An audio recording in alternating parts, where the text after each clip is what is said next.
And we alive. What's good, Josh Mandel Saint? Welcome, welcome, welcome. Good early afternoon. How y'all doing out there, man? Oh man, as y'all know, it's Tuesday, and I have the comedy show tonight. So I'm going to do an earlier show. Maybe that's what I'll start doing. As we figure this thing out. But today we're gonna talk about the Middle East, and we're doing this on I really want to know and on Downrange Podcast because I haven't talked about politics in a while.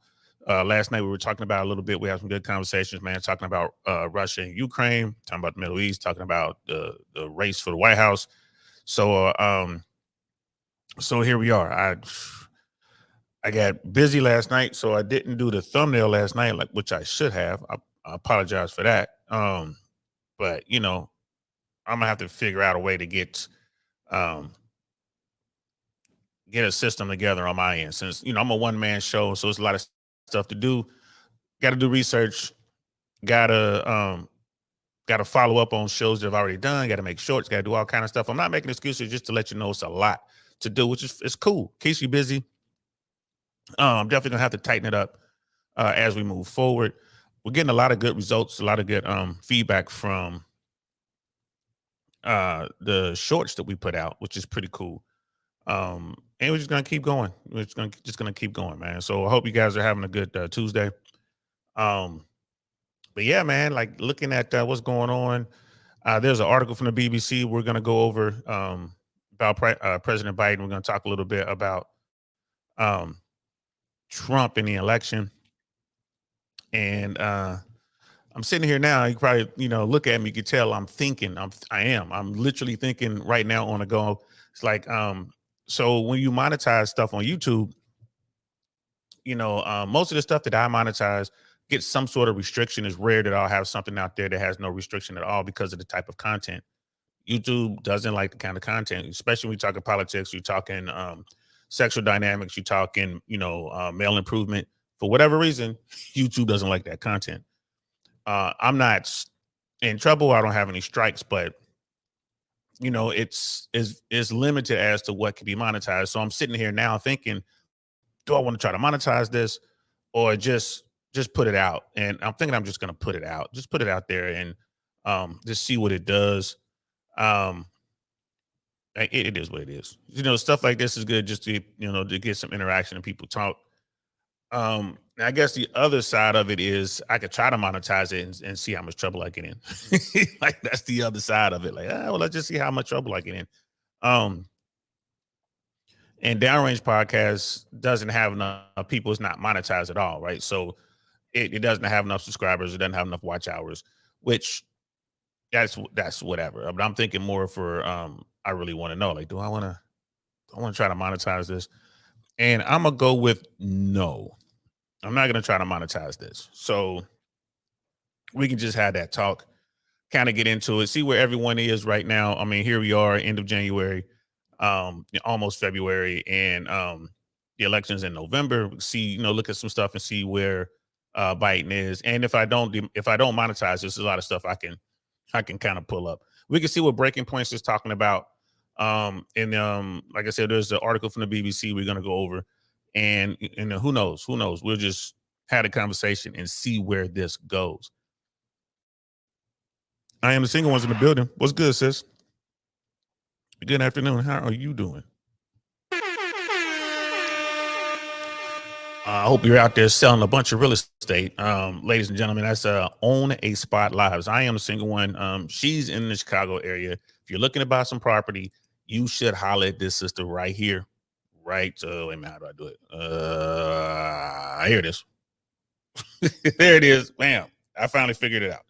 You should holler at this sister right here, and her mission in life is to get every American to buy a home, which isn't a bad goal. It's just homes are starting to cost so much money. I think the median house is still 400,000 right now, right? And I don't know where the interest rate is right now. I know they paused it. So it's not rate. They're not. The Fed's not raising interest rates right now.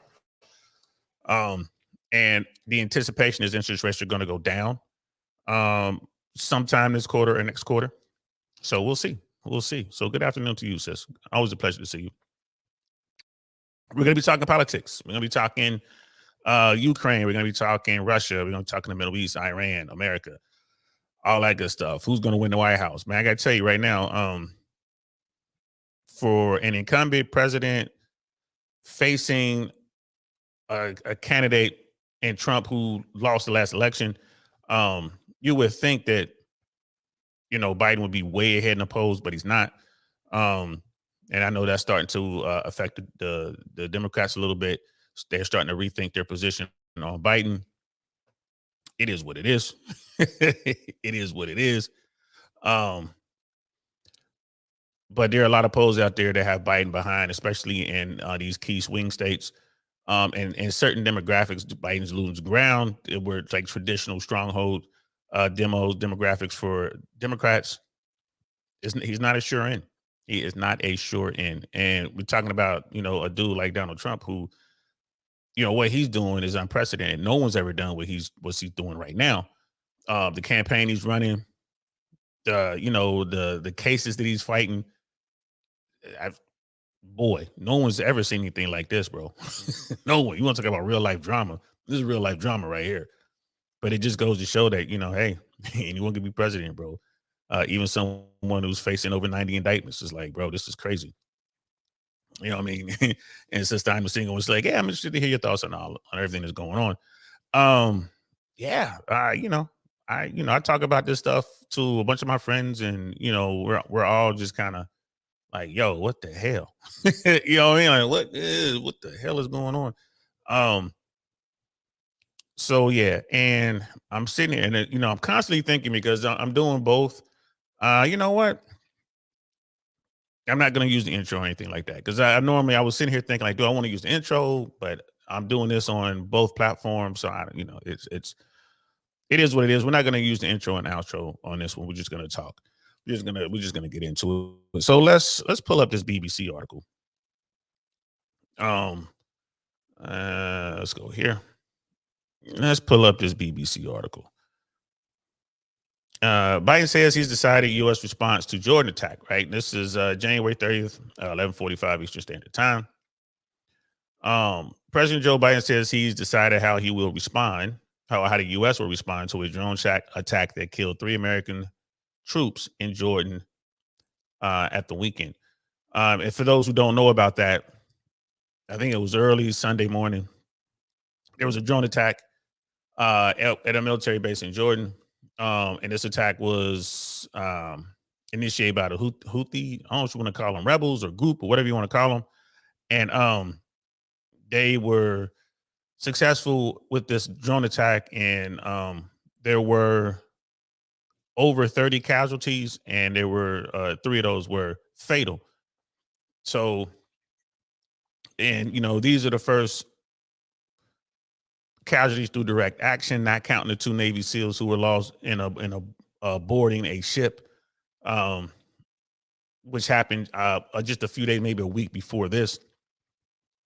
So now this is, things have definitely escalated. Things have stepped up. It's when this all started, when Israel had the issue with when Hamas did what they did, and Israel had to go into Gaza. I in my mind, I was thinking like, this is definitely going to escalate. This is definitely going to escalate, and the fact that the entire world knows that Iran is behind all this. Everyone who stands against Israel right now, who's actually trying to actively move against Israel, is backed by Iranian money. They're getting supported by Iran in all sorts of ways. So, when this all went down, I was thinking, hey man, this is gonna get ugly. This is gonna get ugly. And I honestly thought it was gonna be an attack that got through to our Navy. I thought it was gonna be the first casualties would come from our Navy who was over there. Those are big targets on the water. We're all familiar with drones, and there are aerial drones and there are waterborne drones. And I thought something like that was going to happen, kind of like a cold event where, someone or something got through and, wreaked some havoc on one of our ships. I didn't think it would be an aerial drone that would draw first blood, so to speak, against us. But it's happened, and now that U.S. lives have been lost, there's definitely going to be an escalation. There's going to be more targeted attacks. That's just what's going to happen. Someone like Joe Biden, you go back and look at his politics, man. I believe he's more hawkish than most Democrats. I don't think he's going to back down at all. It is what it is. There are a lot of Republicans who want to strike. There are Republicans right now calling for all-out war against Iran. And think about it. Even when I was in the military in the 90s, we were talking about going to Iran and taking care of business. America's had a problem with Iran going back to the 70s when Ayatollah took over and they seized the embassy and took American prisoners, hostages. America ain't never forgot about that. At least the powers to be haven't forgotten about that. So Iran has always been on the radar as far as American foreign policy goes, especially in the Middle East. So like the Middle East is always a mess. So, but here we are. This is what we're talking about. And it's just on like I believe there are all black men, I believe. Maybe, I don't know about that. I mean, it's a lot of people says who have the misconception that all these black men are like forward, and all these black dudes, or you join the military and you just wind up, combat arms if you're black. People have been saying that since Vietnam. I'm here to tell you, it's hard to get into those units. People want those units in the military. You want to be in combat arms. A lot of, especially officers, they want to be in command of line units. Even when I was in, we were very technical, like highly technical, we were highly skilled. We were air traffic controllers, but we were attached. We were tactical, so we were attached to those forward units. And even in my unit, I mean, it was, there were black people in the unit, but the majority in the unit was not black, right? So, a lot of people say that, but it's just like it is what it is. That's definitely one of the misconceptions. And if that has changed, please somebody let me know. But when I was coming up, people used to tell me that all the time. You're a black man. If you join the military, you're gonna wind up, pulling triggers. Nah, in fact, most of the black guys and black men and women that I served with went for technical jobs because they were thinking about what they're gonna do after the military. The people who wind up in combat arms were the people who had, low scores when they came in. They weren't all that motivated or didn't know what to look for or what to ask for. They just went, I don't know, I just want to join. Okay, infantry, right? We got a job for you, buddy. And a lot of people went chasing money. You would get bonuses and stuff like that in combat arms roles. But, it's kind of like, if you get into a Ranger unit or if you get into a Green Beret unit, like a Special Forces unit, and you're black or you're Latino, you look around like it's not a lot of people that look like you in the room.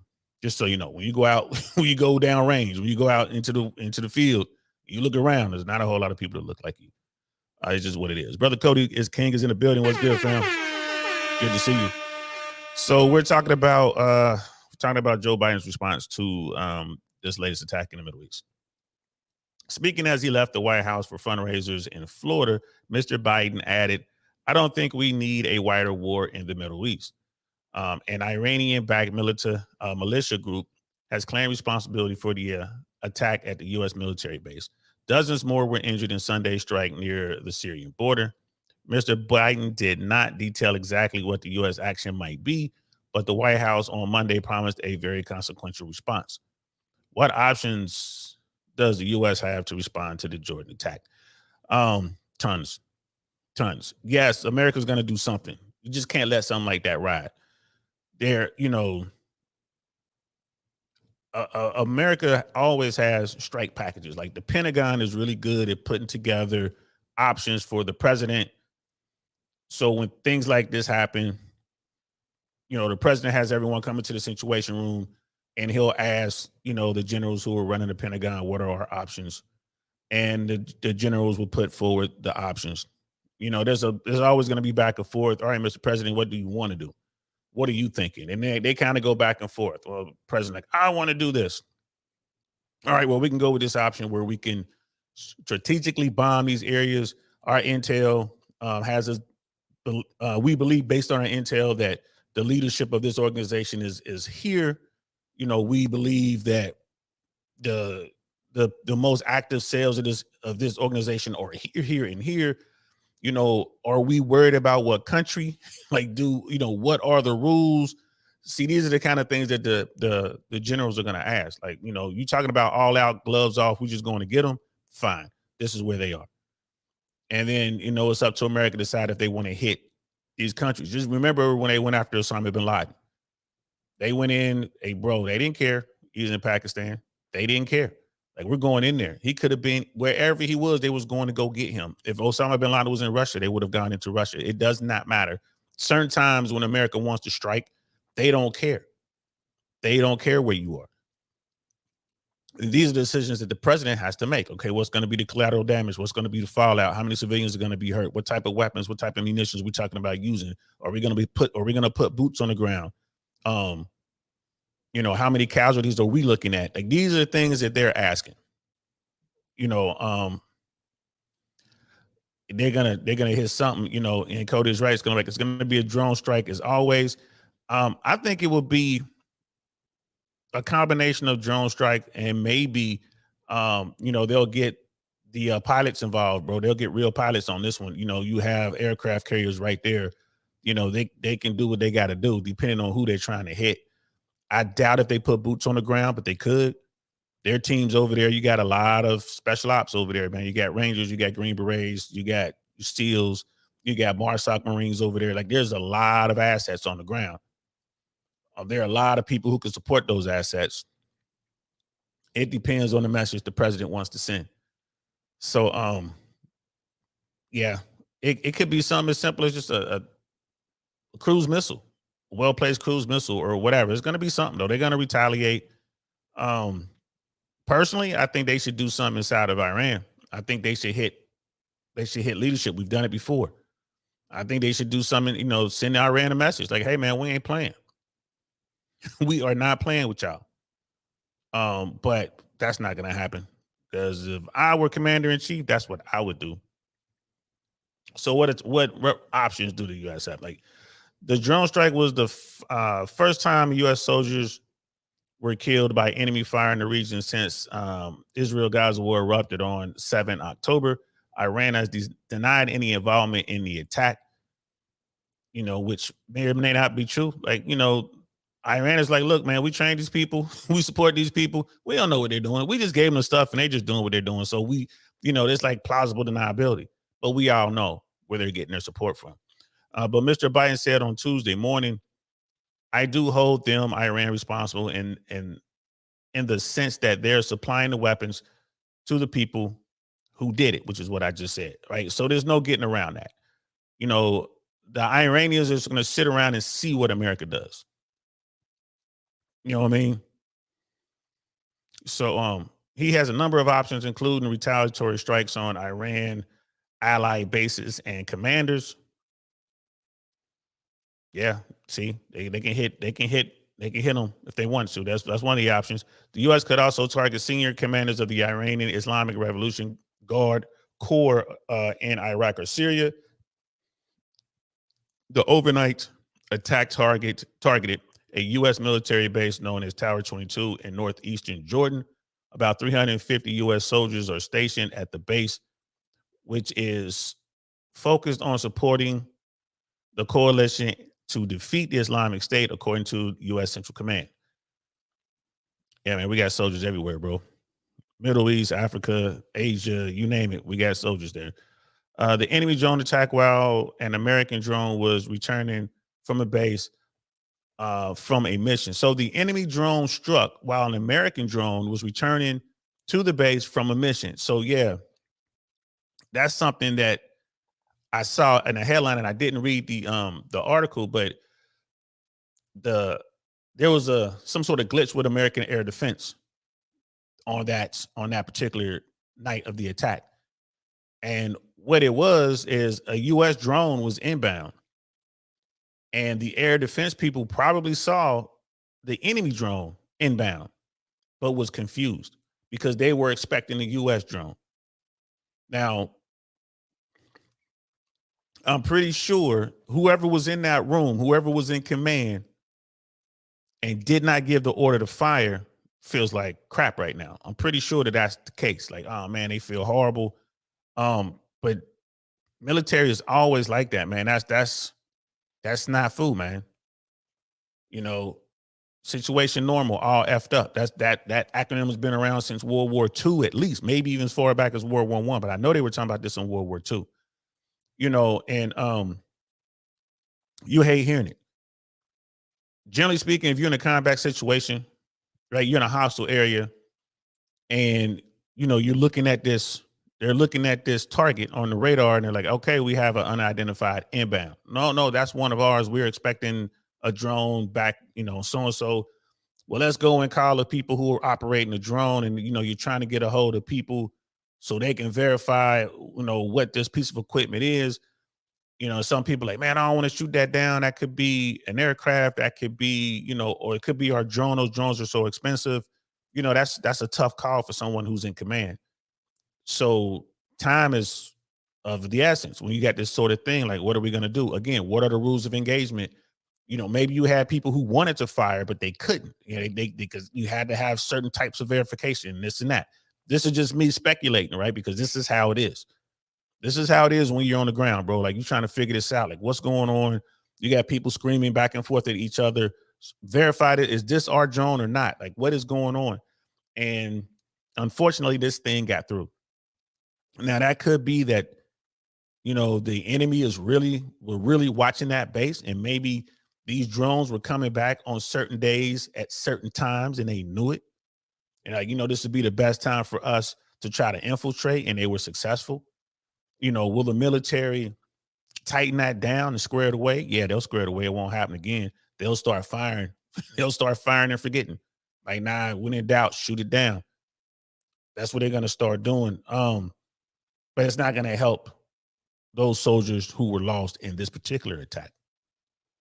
So will the military, and it's definitely sloppy work. You know what I mean? And you're right, brother Cody. Yeah, sloppy work. That's what happens, man. That's what happens, bro. Like, as powerful as our military is, certain things happen, man. And then people learn the hard way. There's procedures that are written in blood, and this is going to be one of those procedures. It's happened all the time. Like, people are trying to figure out how to avoid friendly fire, man. You can't. It's just one of those things. It's like, you just can't. You know what I mean? I am the single one. She's like, huh, yeah, so much to consider. It's a ton to consider when you're out there. Who's gonna fire? Most of the time they get it right. Sometimes, there are cracks. It was a single drone.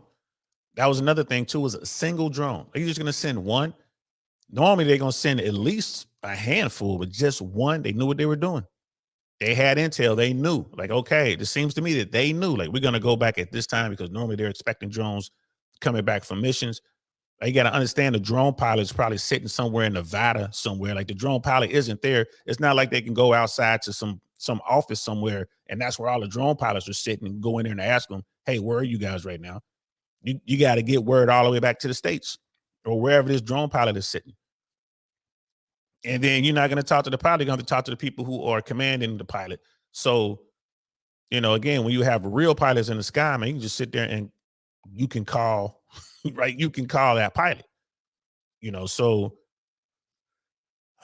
it's like, it is what it is. I wonder if there were any warning shots fired and stuff like that. I wonder what steps were taken, but obviously they failed. Brother Cody, um, too big of a deal to brush off. Can't be letting drones through. Yeah, you can't brush it off. You just learn from it. And I mean, this sort of thing happens all the time, man. And that's the fog of war. And yeah, I know it's peacetime, but when you're over there, you're downrange, bro. Like, it is what it is. You're in a wartime environment. People mean to do you harm, obviously. So you got to get it right.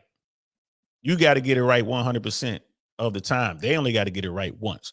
And they got it right on this one, talking about the enemy guys who were able to pull this off.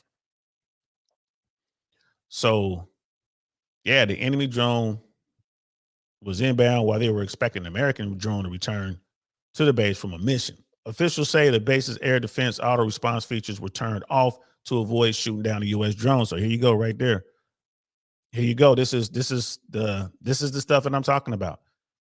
It's sad, but that's how the military works, man. Like, the air defense auto response features were turned off, which is probably standard operating procedures. Um, Honestly, I would have someone standing by, someone there looking at this. I wouldn't, auto response. I ain't cool with that. Auto response would be a last defense. But because of that, there was no warning for troops who were reportedly still in their sleeping quarters. That's terrible. In recent months, several U.S. bases in the Middle East have been attacked by militias trained, funded, and equipped by Iran. The Islamic resistance in Iraq has claimed it was responsible for Sunday's attack. I thought it was the Houthis, so it's the Islamic resistance. So you got the Houthis, Islamic resistance, you got Hezbollah, you got Hamas, what is the Islamic Brotherhood? You have so many organizations over there, all trained by the same source, right? So I'm like, quit messing around. Go to the source. Go deal with Iran. Go put the fear of the U.S. into Iran. Like, y'all want to play games? All right, we're going to show you how we get down. That's what I would do. And it's like, what are you going to, I mean, sometimes you just got to do, you got to take care of business. But that's a shame. Auto defense, the auto air defense systems were down. There was no warning. So these soldiers probably still in their racks, still in their bunks. No horns, no, hey, take cover, no nothing. This drone slips in and hits his target. Man, that's terrible. That is, man, that's that. And my brother Curtis, like, obviously, man, that stuff was turned off way too early and for too long. I mean, people get complacent, man. That's how Americans got hit on 9/11. Too complacent. We didn't have any real airport security, and we still don't. Just keeping it 100. We still don't have any real airport security. It's like bare minimum. They're all wearing matching uniforms and they work for the quasi government. They TSA, as opposed to just being independent contractor working for various companies around the country. It is what it is, man. And this is the sad part of American bureaucracy. It is the sad part of politics. Look, we did something. Like, no, do something real. Like, you did something. This is BS. But yeah, man, like people get a false sense of security, and this sort of thing happens. Like, you got to get it right every time. Every time. The group, which is made up of several Iran-affiliated militias operating in Iraq, said it targeted 3 U.S. bases in Syria.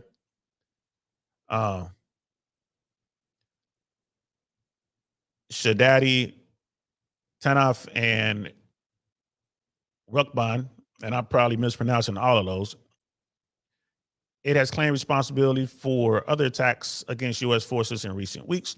The Iraqi government has condemned the strike and called for an end to the cycle of violence in the Middle East. Yeah, Iraq knows what time it is. You know what I mean? It's the Iranians that are out here doing this stuff. And then there's a graphic here that shows the attacks on U.S. bases in Iraq, Syria, and Jordan. And as you can see, like, the small dot is 1 to 3 attacks. And then it gets bigger. It goes 4 to 11, 12 to 20, 21 to 30, 31 to 39. It's big. And look, throughout Iraq, it's been a lot of hits on the border of Iraq, in Iraq, in Syria. It's been a lot of hits. And this is a problem. This is a problem.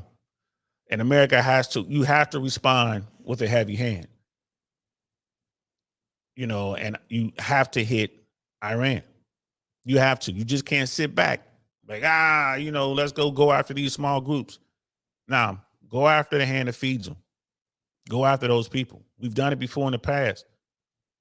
Biden has the added pressure of this election, so he's definitely going to be more aggressive, I believe, than he would normally. But like I said, he's hawkish anyway. He's hawkish anyway, so he's definitely going to do something. He's definitely going to do something. Like, what is he going to do? We just don't know. We just don't know. Cody is saying, not necessarily saying this is that, but if it's not, someone was super lazy. You got that as well, bro. You got people, you can, here's a scenario. The person manning that, the person in command is like, well, they're looking forward to their next assignment. Things is all it's all quiet. We don't have any intel saying that we should be worried about an attack. We're pretty good. You look at the map they had up there was pretty much only one attack in Jordan. All the rest of the attacks were in Iraq and in Syria. That false sense of security. It's sitting there, like, oh, it is what it is. You get that. You got somebody who's a short timer. It's like, yeah, I'm gonna be home next week, and they're sitting there manning this thing and looking at the radar. At least they saw it coming. But when did they see it? Oh no, don't worry. That's our drone returning. It's always returning at this time. Verified, man. Our drone's supposed to be on a 030 heading. This drone is not. This drone's on a 180 heading. Have the pilot you should be able to do certain things to verify that is our drone. Maybe they skipped that stuff. Maybe this has happened before. Maybe this particular drone pilot is known for being on wrong headings. Maybe, hey, our guy was supposed to be here at this time. It's that time. Why, our guy's supposed to be here at 2100. You know what I mean? Or this would have happened early in the morning. Our guy's supposed to be here at 0 hour, and here it is. It's 2 hours late at 0200 or something. Who knows what was going on? Like, oh, that guy's always late or this and that. Hey, did we get verification? What's the procedure? What's the late procedure? What are they supposed to be doing? Is the drone supposed to fly a certain way before it comes in, which you would think it should, right? There should be all sorts of, procedures in here to verify that this is our drone. Why? Because these things are dangerous. You're dealing with people who are using drones to hurt us. And this is what happened.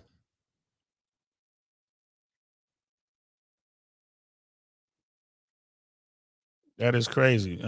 Cody is saying, oh, wow, it removed my message before that. I didn't. Yeah, man, they be on you, Cody. I'm sitting here trying to see what messages, bro. They be on you, man. That's crazy. The auto censorship is unreal. Hey, man, I'm telling you, bro. It's yeah. YouTube's doing a YouTube thing, bro. I'm telling you. Man, I'm with you. I ain't even. Because I'm, me. I don't censor anything, man. I show everything, bro. That's crazy. That is crazy. I'm sitting here looking. I'm going through like, man, they don't mess around. So let's look and see what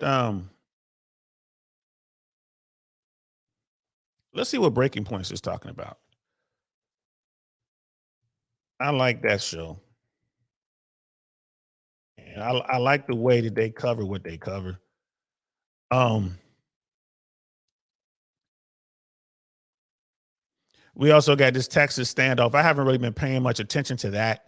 What the governor of Texas is doing on the border and what he's trying to do. I haven't really been paying attention to that at all.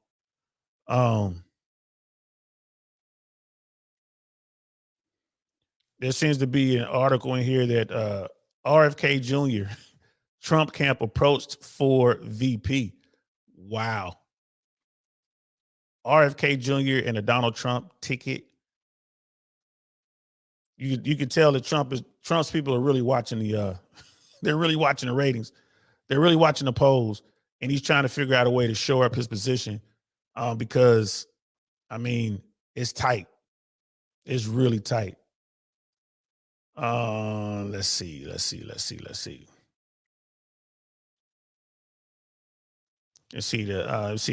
Dems, Michigan mayor threatens not to vote Biden over Israel. I'm just looking at their stuff. Here's one from yesterday. Neocons demand Iran war after U.S. troops killed in Jordan. We can watch this.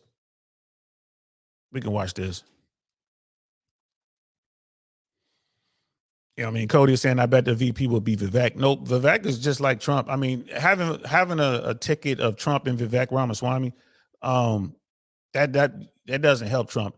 Normally, when you pick a VP, you want to pick a VP is going to help you get a certain demographic that you can't normally get. So, having someone like Donald Trump and Vivek Ramaswamy on the ticket as his VP, that's just like, hey, we're riding on this mega thing. And there's a lot of Republicans that don't like Vivek. there's a lot of Republicans that don't like Trump. So all you're doing is kind of like, he's like, I'm not even trying to get those other votes. I'm not even gonna give him an excuse at all to vote for this ticket by having, Ramaswamy. Like, you would have Ramaswamy on that cabinet somewhere, but as VP, I don't think so. Trump really needs Trump can't afford to lose a single voter that he has in his camp already. He can't afford to lose a single voter. Right. And then when they go into this national election, like he's definitely in a position where he has to figure out how to win over some moderates. He has to figure out how to win over some independents. And there's a lot of people who just can't stand Trump. And, there's people out there like, well, they're not bothered by his antics, but they believe in the law. And they're like, well, if he gets found guilty on any of these indictments that are out there, he's fighting all these different cases. If he's found guilty on any of that, there's people like, well, I'm not going to vote for him because he's a criminal. Right. And, we're not talking about the Dems, we're talking about the Republicans. And then, of course, the Democrats. I mean, Trump's like a lightning rod to get all of the woke young kids out who don't know any better. There was some Valuetainment had on their Instagram. Shout out to Patrick Bet-David, that Taylor Swift, the people who follow Taylor Swift, is like 1/5 of Americans will vote the way she tells them to vote. I'm like, 1/5 of Americans will vote the way she said. Taylor Swift, for real? That's insane. If that's true, that's insane. And she ain't voted for Trump. So, Trump is still fighting an uphill battle, even though, he's in the race and he's winning in places, and he's ahead in the polls in places that are like, man, he shouldn't even be. But it's crazy. And the biggest thing that works in his favor is Joe Biden's age. Trump is only 3 years younger than he is. So they're both too old, in my opinion. I was talking to a buddy of mine about this the other day. I think both these dudes are bad for America. Be honest with you. Joe Biden is doing what he's supposed to do. He's put together the team. He's got a great cabinet. He has a great team. So there's people who are watching him. But as the president, as the commander in chief, what's really going on in his head? Like, I don't know. And it looks bad. Like, bro, does he know what he's doing? And it reminds me of Ronald Reagan. Ronald Reagan's second term, bro. Like, dude had full-blown Alzheimer's, allegedly. Like, who was running the country? Was it Bush? Was Bush like really calling the shots behind the scenes? Was it H.W. Bush? Was it Nancy Reagan? Like, who was really running the country? That's a scary thought. Is Biden completely on top of this? I don't know. It looks bad. I know people like, man, you put too much on optics. What am I supposed to put it on? I don't get to sit down and talk to dude. He was just talking. It was a campaign stop, and he referred to Trump as the sitting president. He didn't catch it. Stuff like that is important. You best believe you're gonna find that in somebody's campaign propaganda or somebody's campaign video for Trump. Even Biden admits that Trump is the real president. You're already gonna get that, man. Like, it's tough. Like, when you're sitting here talking in front of a camera and your mind is everywhere, it's tough. It's tough for someone like me, bro. I'm in my 50s. I mean, I can only imagine what it's like for him to focus and get out the correct words. Man, it's hard. It is hard. On the spot lives, like, why don't Republicans like him? There's always been a contingent of Republicans that didn't like Trump. The whole never Trumper movement, going back to when he ran the first time, when he, that election leading up, that campaign leading up to the 2016 election. There are people who, they understand that Trump is a flim-flam man. They know he's a snake oil salesman. They get, he's just full of S. You know what I mean? They understand that. A lot of Republicans voted for Trump for the Supreme Court justice picks. Right? They just kind of pinched their nose and went with it. The stuff that he was saying, grab them by the talking about women, the dealing with the issues he was dealing with all the infidelity and all that. The way he talks, he's so bombastic. They're like, this is not the person we want to represent America. You want them to at least be able to play the role. Like, you look at someone like John F. Kennedy, man, they played the role. They had Camelot and all that kind of stuff. Like, the Kennedys were doing their thing, But behind closed doors, man, JFK was getting it in.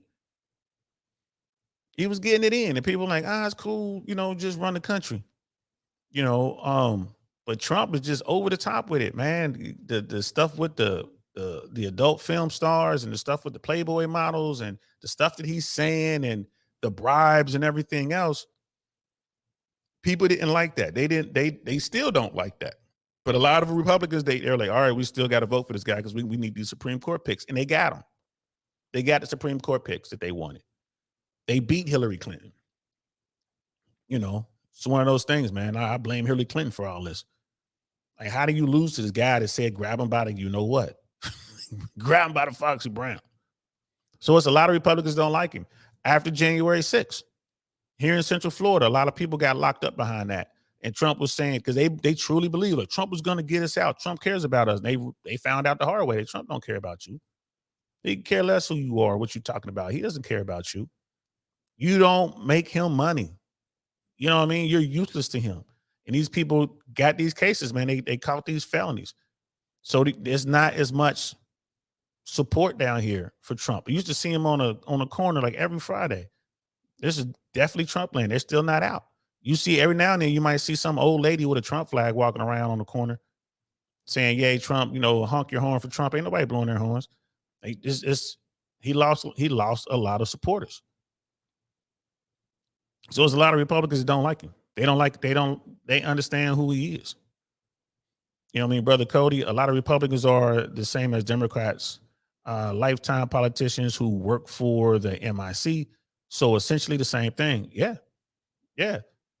The thing with Donald Trump is you don't know what you're going to get. Right. So when you're talking about these politicians, man, you look at, the way I look at it, if I'm looking at someone like Barack Obama, you know what you're going to get. If you're looking at someone like a John McCain back in the day, you know what you're going to get. If you're looking at a John Kerry, you know what you're going to get. Right. When you look at certain Republican type, politicians, the Bushes, you knew what you were going to get. Clinton, you knew what you were going to get. But with Donald Trump, you have no idea what you're going to get. Trump doesn't know. He's just kind of, making it up as he goes along. If you go up to someone like Donald Trump and you just flatter him, telling him what he wants to hear, then he'll probably do whatever it is you're asking him to do. He's like, well, you must be somebody. You managed to get here. You had enough money to get in front of me, like Kanye West and like Kim Kardashian did. Like Kim Kardashian was successful at that prison reform thing because she was able to get in front of Donald Trump. You know what I mean? She got that big old Kim Kardashian booty there. Who knows what she did? She might have brushed up against him, whatever. This is the dude. You just do little things and he's going to be like, okay, you're my friend. Tell him how great he is. And he's going to be like, okay, we'll do that. That's not who I want in the White House, bro. There's a lot of Republicans like, nah, that's not the dude. You look at who knows what Trump policy is. He doesn't come in with a team. He can't keep anybody. I got acting members of my cabinet. I got acting. I love acting. Acting is good. No, it's not good. You need a team that's going to be able to implement your policies, but Trump doesn't have any policies. Right? That's like a huge problem. It's huge. You know what I mean? Biden is just an Obama puppet. I wouldn't disagree with that. I think Biden is doing what Biden wants to do. You could look at his cabinet and probably say, see that there are a lot of people who maybe came from the Obama administration or came from under the Obama umbrella. The best Democrats are going to be the ones who are always there. Those are going to be the top picks. The stuff that Biden is doing. I mean, he's not doing a horrible job. I mean, you look at like it's people's perception of what's going on. It's not what's really going on. It's and again, like if Biden had if you can make an avatar of a young, vibrant man in his 40s or 50s, I think more people will be behind Biden. It's just you got all these gaffes. He's always had these gaffes. He's always misspoke. He's always done that stuff. It's just he was younger and he was able to counter it really quick and make a joke about it or whatever, and then say something tough, and talk about growing up where he grew up and I didn't have everything. I grew up hard and whatever.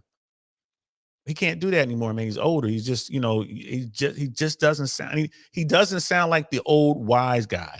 You know what I mean? Like he doesn't sound like the dude that really is on top of things. But his team is on top of stuff.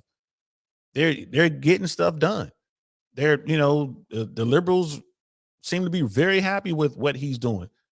He's still making a push to forgive people's student loan debt, which I'm not behind at all. But I mean, he's working on it. He made a promise. So it's just his age is really hurting him. But I wouldn't Obama puppet. Okay.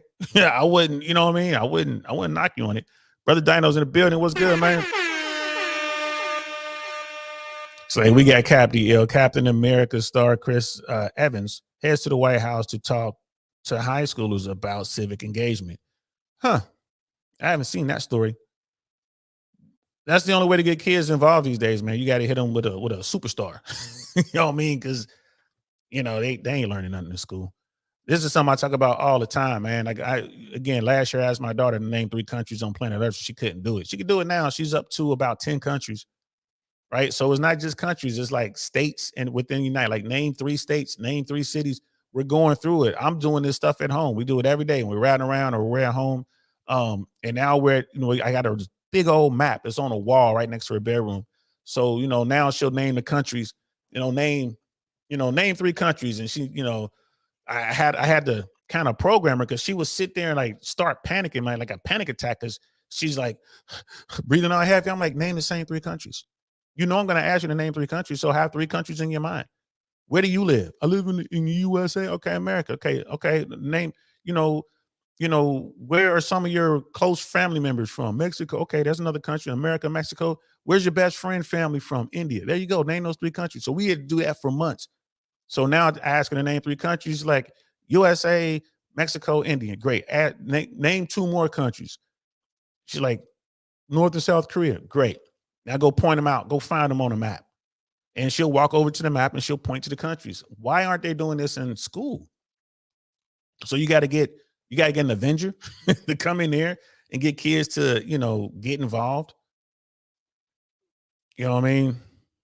Don't forget the $83.5 million grape allegation loss. Yeah, man. It is what it is. Cody's like fake. No, that judgment's real, bro. Like, is Trump going to pay it? Probably not. But they got the judgment. And the woman, I think she said, she's gonna give the money to charity or something like that. Some charity that it's all be. I hate when I don't like these type of political games. I don't like it. I really don't. You know what I mean? I haven't really followed that close, but I fail to see the justice in what's going on here. And this only fuels those people on the other side, like the people on the Trump side, like, hey man, it's a witch hunt. They're just trying to break him. And you look at stuff like this, it's like, bro, when did that happen? How many years ago? Come on, man. What's the statute of limitations? Oh, we're not going to do a criminal thing. This is a civil thing. Oh man, in New York, where they absolutely hate him, right? They're doing everything they can to get back at him. Like, okay, yeah, he did some stuff, foul stuff or whatever. He got away with it though. But y'all can't get in criminally, so we're gonna come at you civilly and we're gonna try to break you. I mean, and then when people come out and say that stuff, like, well, look, man, this is a witch hunt. That's okay. I even look at it like, yeah, that's Brother Dino, he was like, in Trump's legal deposition, his lawyer had to tell him the grape case victim's pictures was not his ex-wife. Say, go find a video and watch it yourself. Again, that dude's old, man. He's old just like Biden is old. I find it very hard to believe that these are the best that America has to offer for the highest office in the land. They're not. There's people team Trump and there's people who are anti-Trump. And that's what's going on right now. Biden got in the White House because people didn't want Trump there. Biden didn't win the White House because he has some progressive ideas or he was out here like, I have the plan for America. No, he was like, I'm not that guy. That's how Biden got to the White House. I'm not Trump. Vote for me. I'm not Trump. And he won. But Trump still managed to get a ton of votes. Biden got more, but Trump got a ton of votes. Yeah, Cody's like, the woman's entire story is a fairy tale. My thing is with that case, I just don't like it, man. I don't like the way that they did that. You know, if you gonna catch them, get them within the statute of limitations, bro. Get them within the statute. Don't you making these rules, changing these rules, going civil and all this, man. That's just a bad look, bro. Get them when they commit the crime, man. Like again, we got to uphold the rule. The rule of law needs to be upheld, man. Not all this other, creative stuff. I don't like that. I don't like that at all. Now, but at the end of the day, is there a judgment in that amount of money? Yes. Yes, there is. I am the single. It's like, I agree with you.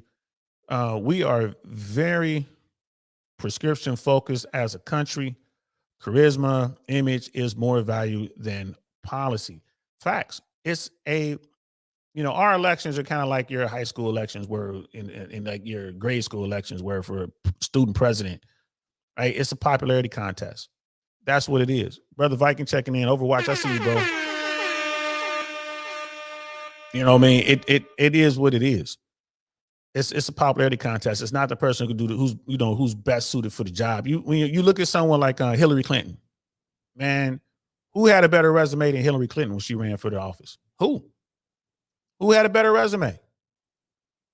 I mean, think about it. 8 years as the first lady, bro. And she was involved in stuff like that, man. She was elected to Congress, man. She was Secretary of State.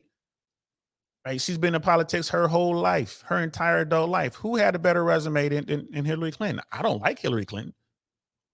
Right? I decided to say I wasn't going to vote for Donald Trump. I set that one out. I was in London that election day. I was in London.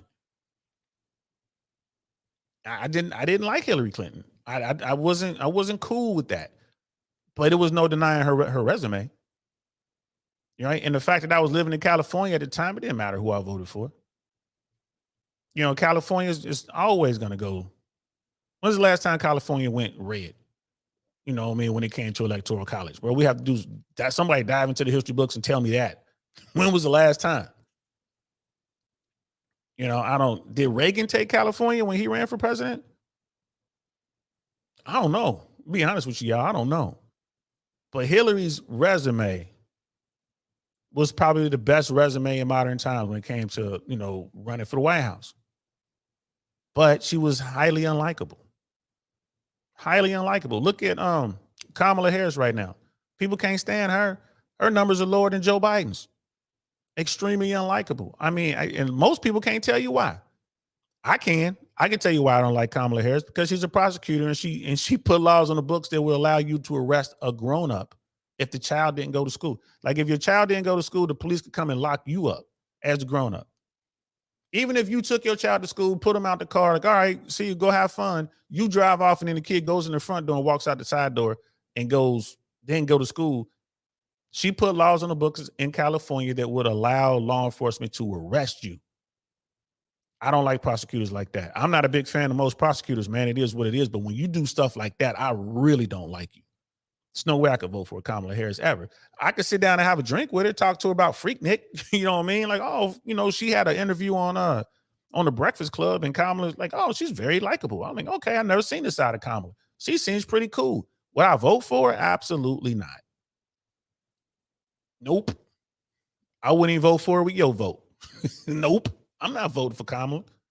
I don't like her. I don't like her politics. I don't like the business side of her.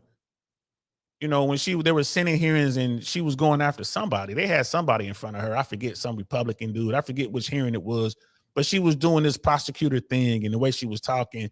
And I guess her people thought that this would be a way to make her look really good. That turned me off all the way. After I saw that, like, yeah, she's 100% a prosecutor, man.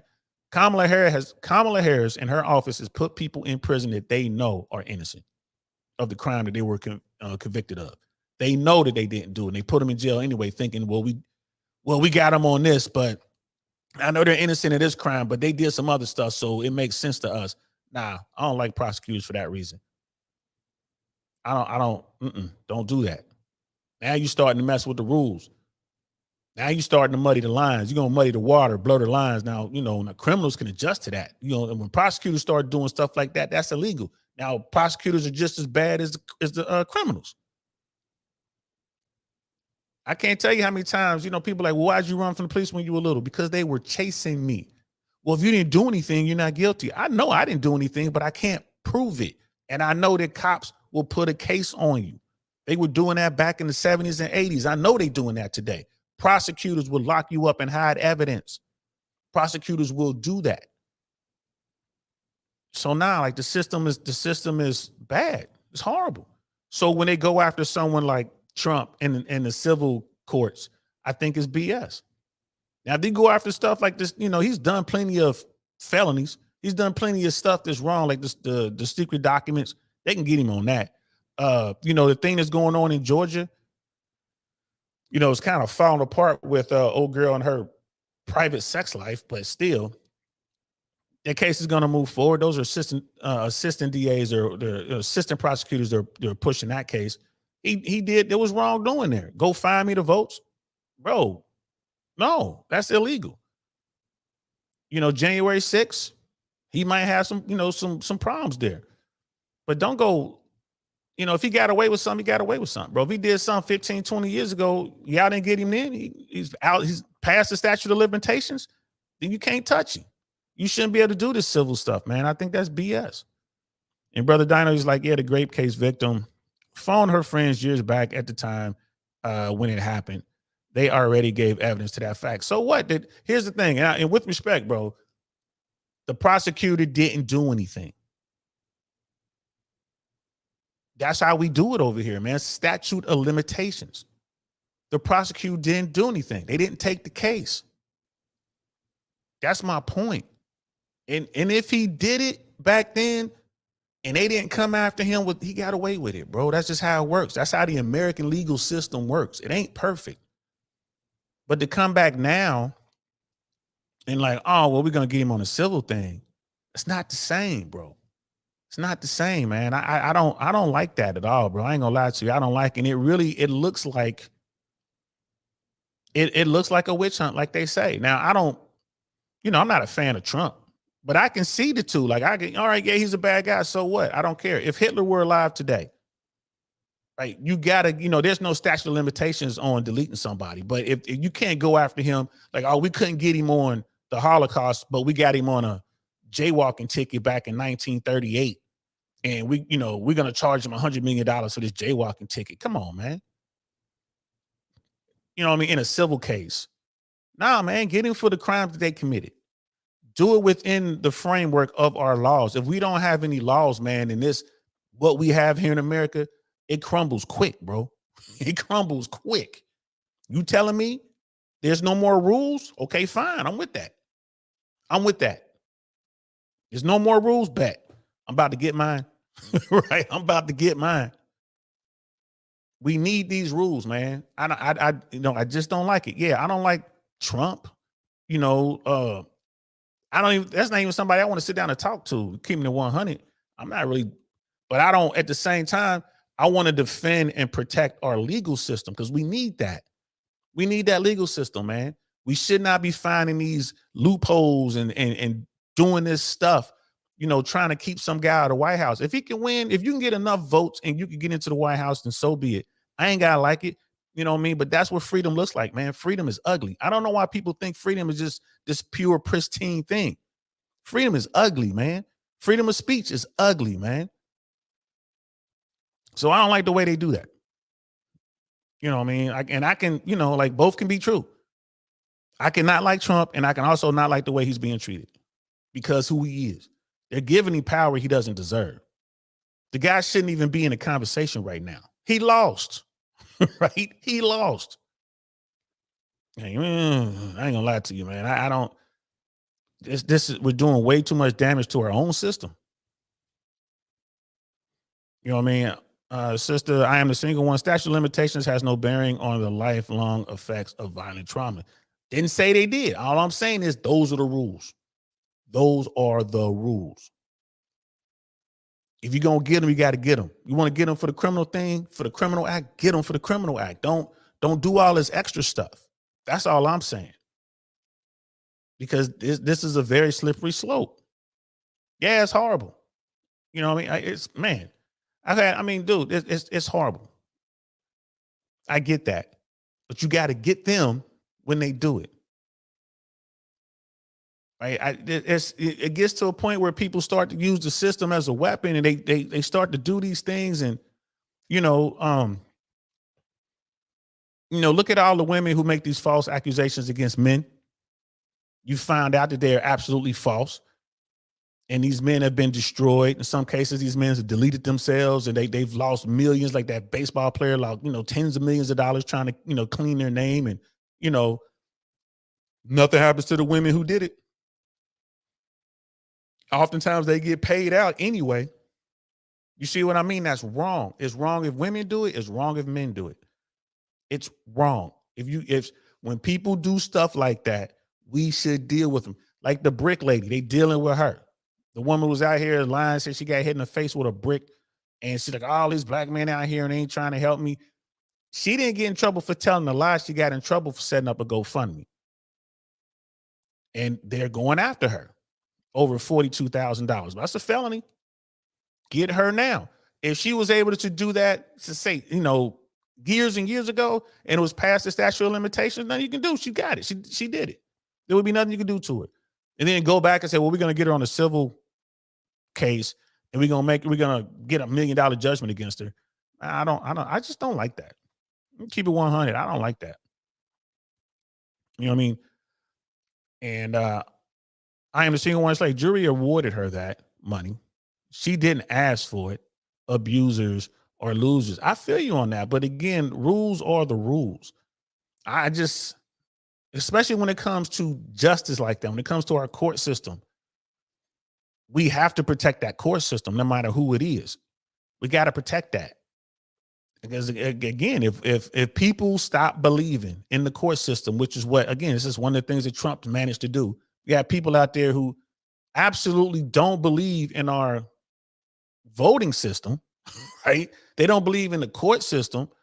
So now it's like, well, if Trump loses an election, he never lost. It was rigged. But if he wins the election, they're going to accept those numbers.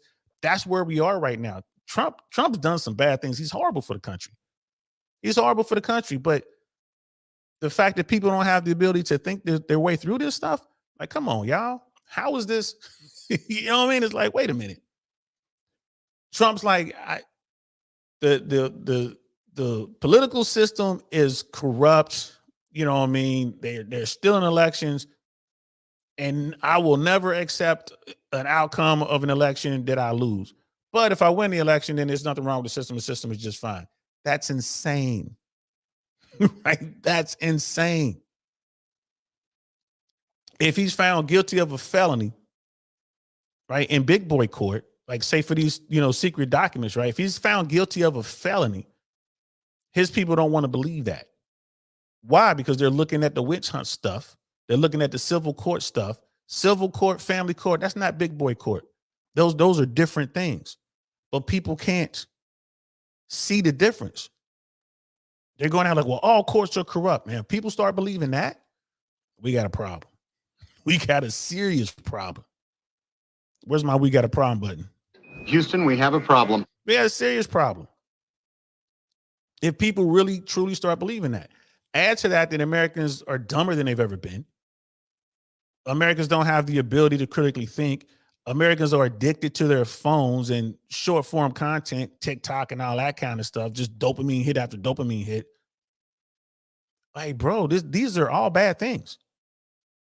We're slowly losing our, you know what I mean? We're losing the integrity of our country, slowly but surely. Slowly but surely. And these little things that's the problem. It is what it is. Brother Cody is saying it just shows how gullible people are when it involves someone they are emotionally affected by and hate. Yeah. Yeah, man. Yeah, Brother Dino. Biden was the only weapon that could have beaten Trump. His record now surpasses anything Trump could claim. 9 million vote win in November after the 6 million. Again, man, those votes,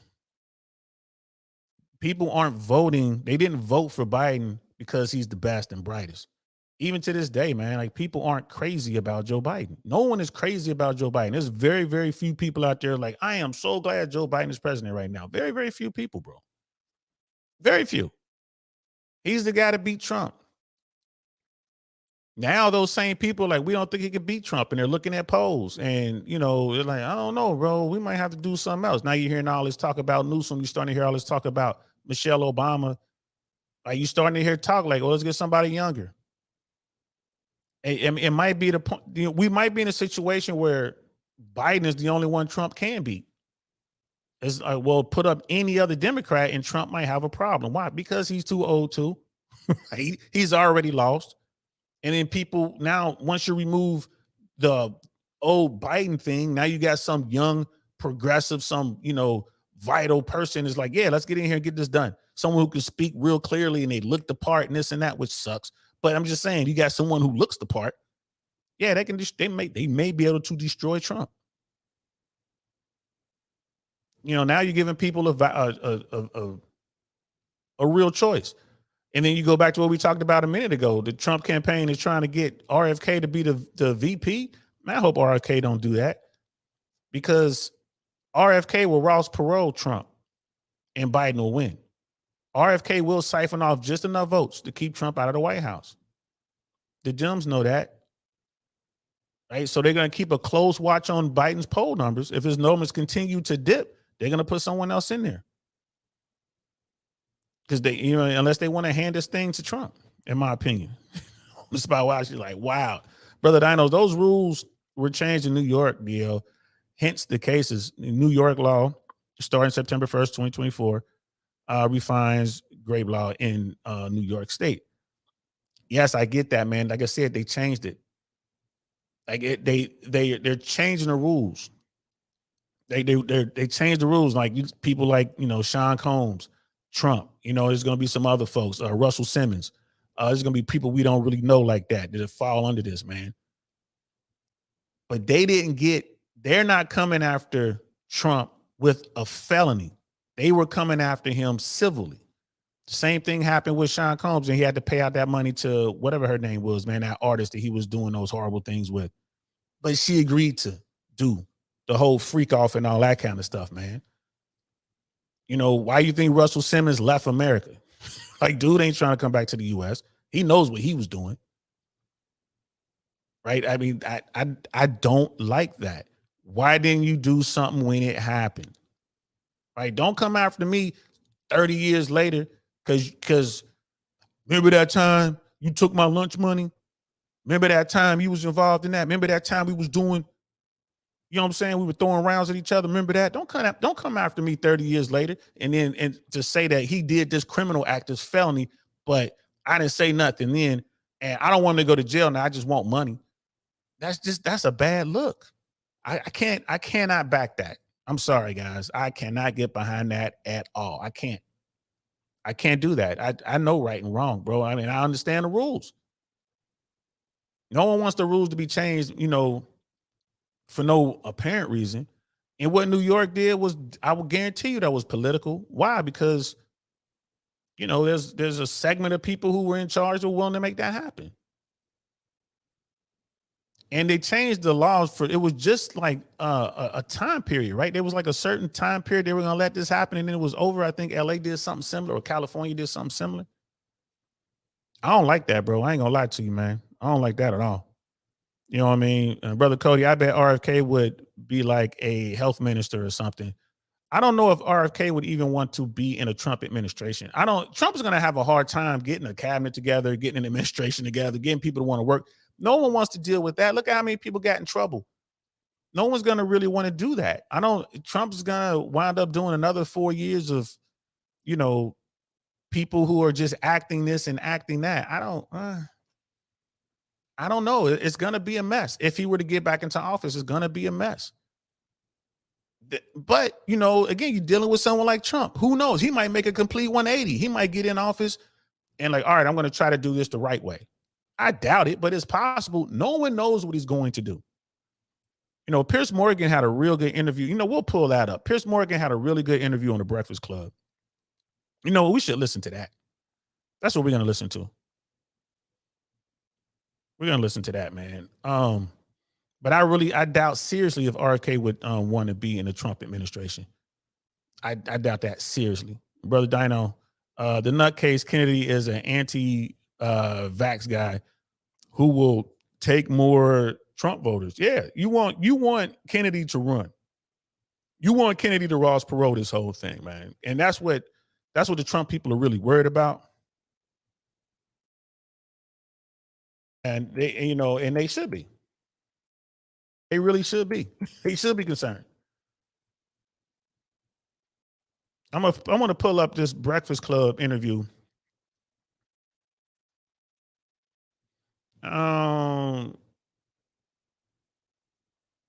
If I can find it, I want to pull up this Breakfast Club interview where Piers Morgan was on there. I thought it was pretty good. And he was saying some stuff about Trump. Let me see if I can find it. And this was not that long ago, man. Why is it so hard for me to? All right, let me put it in here. All right, my bad, guys. It's taking me. All right, here it is. Bam, found it. If I just learn how to type, I'll be able to find that stuff.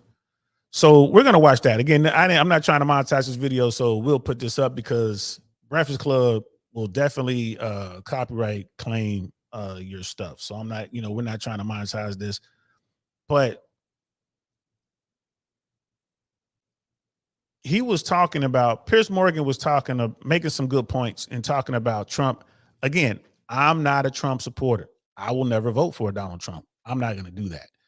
That's my take on it. And for my own reasons, I got a million reasons, but I can name, if you want to hear some, I can give you some, but I'm never going to vote for the guy. I think he's bad for America. I really do.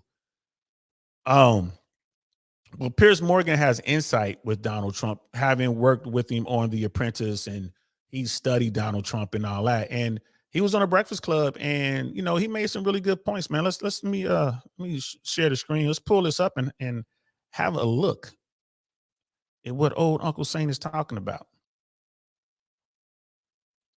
And here we go. In the morning.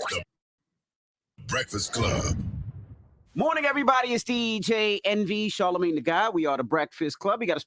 Haven't heard anything about DJ Envy's situation with the whole Caesar thing and the real estate Ponzi scheme, scam, whatever the hell it was. Nothing's been said yet. So that investigation is ongoing. Trust and believe, guys. The feds did not leave that case alone. They're still working it. They're talking to all of the witnesses. They're putting together the case. They're trying to figure out what's going on. Pretty sure that DJ Envy is cooperating. If he's not, he should be. But I'm keeping my eye on that. I'm waiting for more news stories to come out. I haven't seen anything yet. Special guest joining us this morning. We got Piers Morgan. Welcome. Thank you. How you doing this morning? It's good to be here. I'm a little bit apprehensive because I messaged my sons to tell me the big news I was coming on. And what they say? Well, my middle boy is a big fan of the show, and he said, Dad, you got to be careful. He said, Charlamagne's a bit of a menace. And I went, and then I didn't reply, and he then paused and then replied again. Actually, so are you, so it should be fine. Charlamagne's a menace to himself, guys. Charlamagne's a beast in the hip-hop world and within the Black community, but when he steps outside of that and he talks to people who, like Piers Morgan or Vivek Ramaswamy or whoever, he's never prepared, man. So I think he's a menace to himself. You should have replied. You guys should be friends. You should have replied back. Do you know who your father is?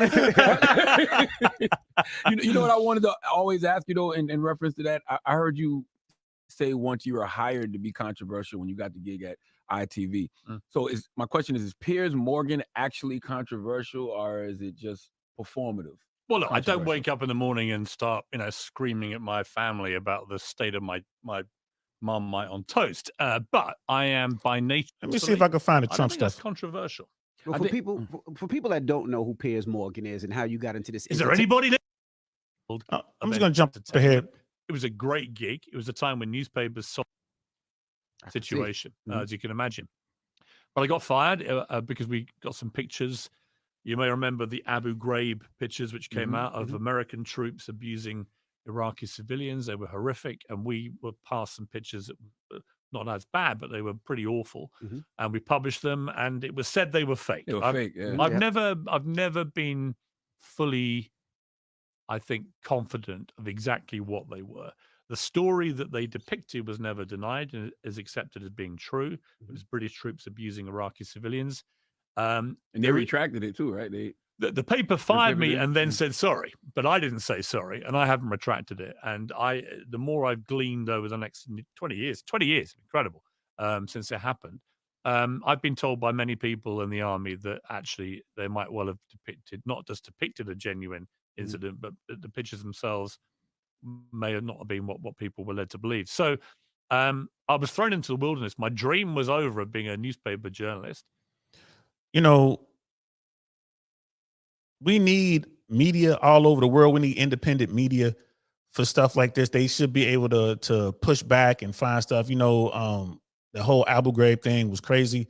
But I look at it like, man, that's war. As a soldier, I'm like, hey, man, that's war. These are suspected insurgents. And then people were telling me like, well, bro, how you always over here on these cops because they tried to lock you up for stuff you didn't do. What if those guys are innocent? What if those guys were just walking down the street and they got snatched up because they fit the description, the same description that you fit over here as an African-American man? And it forced me to sit down and think. I was like, oh, it's a good point. You know what I mean? I know for a fact there are people doing time right now, people I know for crimes they did not commit in the belly of the beast right now. And I'm like, damn, I could very easily be one of those guys sitting down doing time for something for a crime I didn't commit because I didn't have the money or resources to get a proper legal defense to get out of the situation. Right. And especially if you're dealing with dirty cops and dirty prosecutors. So I had to rethink that. And I'm like, oh man, you know, and we do have a responsibility in times of war to act properly, especially under the Geneva Convention. But here's the thing. America hasn't been in war since 1941. We haven't declared war on a nation since 1941, and that war was over in 1945. So since 1945, America has never technically been to war. So I mean, everything is kind of like all crazy right now, man, all crazy. But yeah, Piers Morgan, I guess he found the hill to die on, and you know he did whatever he did, which I didn't know that much about Piers Morgan early history. I know who he is now, of course, but it is what it is. Brother Cody, it means they were giving the insurgents some, yeah, bro. They were giving, hey man, it was, you know, when you have those sweeps, you got soldiers out there, man, you told to just start snatching folks up, you snatch them up. If some people are in a certain area, you told to hit this block, this grid, this area, and just snatch up everybody you see. That's what you do. You follow orders. And then you drop those guys off. And what happens to those people afterwards, you know, it is what it is. We all saw those pictures, you know, with the dogs and and those were National Guard members too. Like those National Guard members caught hell for what they did. And it wasn't professional. It was what it was, man. That was terrible. That was terrible. This is why you need a professional army. But let's continue. I was 38. Mhm. I became the youngest editor to be appointed and the youngest to be fired. So it was a nice little win-win Mhm. at both ends of that career. And then I had lunch with a guy called Simon Cowell, Wow. who'd been an old friend of mine. Back when no one knew who he was, he was a record plugger. He used to plug some terrible records, and I used to help him promote them. Some were Record good. plugger is like a record promoter here in the Record States. promoter, Okay. right? Yeah, now he's going to talk about how he was on one of those America's Got Talent type shows or something like that. But I want to jump ahead and see if I can find what he was talking about Trump. A crazy period of my life. I was flown to LA. Simon picked me up and So bear with me, manager, guys. John Ferreter, somehow got me the gig. Mm. And we celebrated at the Beverly. Yeah. It's good. They need to, because CNN should really be in the middle. Otherwise, where do American viewers go to? Talks to me. I'm allowed to just be me and have my opinions. And I have strong opinions about a lot of cultural issues in America, which do not sit well with Fox viewers, for example, about guns and things like that. Nobody ever tries to censor me when I appear on Fox News, which is interesting because I would say it's more difficult now to have that kind of freedom at someone like CNN, where I used to work, because they're so, for example, hostile towards Donald Trump. If you try to go on there and say something positive about him, that would probably, someone wouldn't like it. You know, I don't get any of that at Fox. And I find that a really just an interesting observation from me personally, that I'm allowed to just be me and do my thing. Well, of Do they course ever they're gonna keep let you- you. They're gonna let you be pro-Trump on Fox, of course. No, but I can be critical of Trump too, is my Okay, point. got you, Whereas got I you. think it would be harder to be pro-Trump on CNN and get Right. invited back too many times. I think it's changed now. I think it has done a bit. Yeah. It's good. They need to, because CNN should really be in the middle. Otherwise, where do American viewers go to for genuinely impartial news coverage? He's got a fact. I go to Al Jazeera. That's where I go. You have to, when you're out here trying to figure out what's going on and getting some news coverage, you have to look at all of these different platforms and try to piece together what's really going on. You really need to be able to critically think when it comes to what's going on with our campaign, well, the campaigns now, the race for the White House with Biden people and Trump people. Like when you're looking at what's going on with finances, what's going on with the banks, what's going on with the Fed, what's going on with Treasury, what's going on with the border crisis. You have to consume all this content and try to figure out, okay, where's the truth in this? And well, who's the writer and what's their agenda politically? And it would be so nice to have, hey, go to CNN and you're gonna get the middle stuff. Like, okay, just the facts, ma'am. It would be nice to have that, but we don't have that. You have to go to all these different sources, man. NPR, Fox, what's that? America One or whatever, that far right stuff over there. You got to go to YouTubers, the people who are on the ground just talking to regular folks, and you get a little snippet over here, someone who was there and saw something, like, okay, then you got to piece that together with something you saw over here, and okay, Piers Morgan had this thing over here, and this person over here had this thing, and Barack Obama came and said that. You have to piece it all together today. And and then, like, when it comes to print media, man, you got to go and read.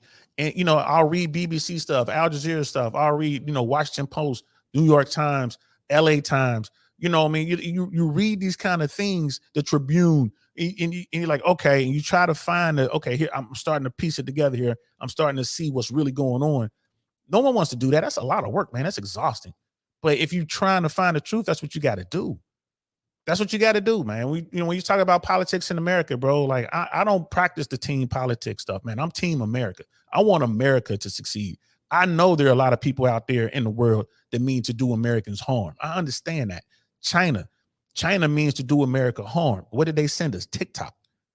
You can't get people to stop interacting with TikTok. TikTok is horrific. That's worse than bombs, bullets, and missiles. TikTok is just eroding people's brain from the inside. You know what I mean? OF. People out here just getting money. Like, everybody's morals are gone. Like, let's go to church, man. Church is like crazy. Church is like going to the club. We're falling off a cliff here. You know what I mean? So, but you have to get out here and you have to look at this stuff, man, and figure it all out.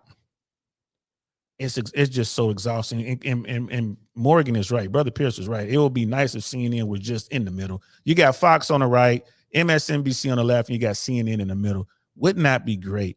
But you got so many people with these agendas, man. You got these personalities, these news personalities that come out with these agendas, be it far left, far right, or whatever.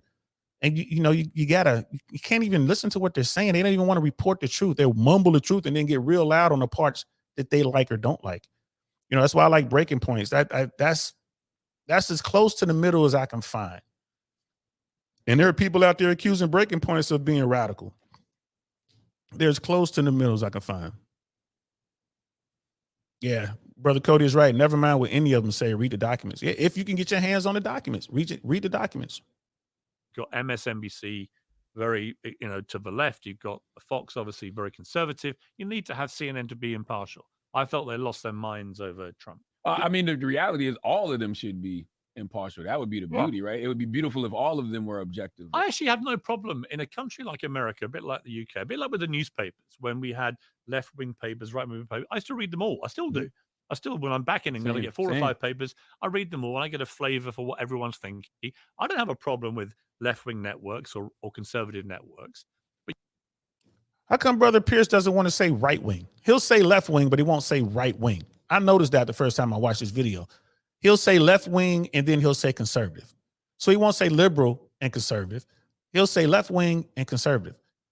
I wonder why he won't say right wing. I think because the right wing is attached to maybe the like white nationalists and all the real extremists.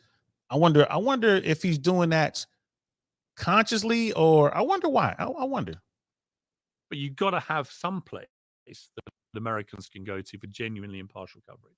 And I think in the UK we're quite blessed. Really, we have the BBC, we have Sky News, we have other networks which are very, in my estimation, comparative to here, very impartial, and I like that. You know who used to be that for America? Jon Stewart in the Daily Show. Yeah, well, I miss him. I felt he gave up that show, unfortunately, too early. I think Jon Stewart would have been a really important voice through the whole Trump era. Yeah. You know, you needed people, strong personalities through that era to put things in perspective. I don't think he would have gone the whole way in constant Trump bashing, because, of course, I've known Trump a long time since I did his show. The thing about the Trump bashing is it only helps him anyway, right? I mean, I had a great conversation with Chris Rock when Trump won in 2016. And I went to the New York Knicks with my eldest son, Spencer, who was over with me. And we were just sitting in one of the VIP areas, and Chris Rock was at the next table on his own. So we got talking.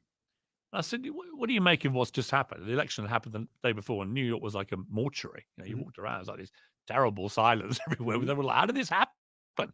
And I'd been predicting Trump was going to win because I've been doing crime documentaries down in rural America, down in Alabama, down in Florida, rural Texas. I could feel it.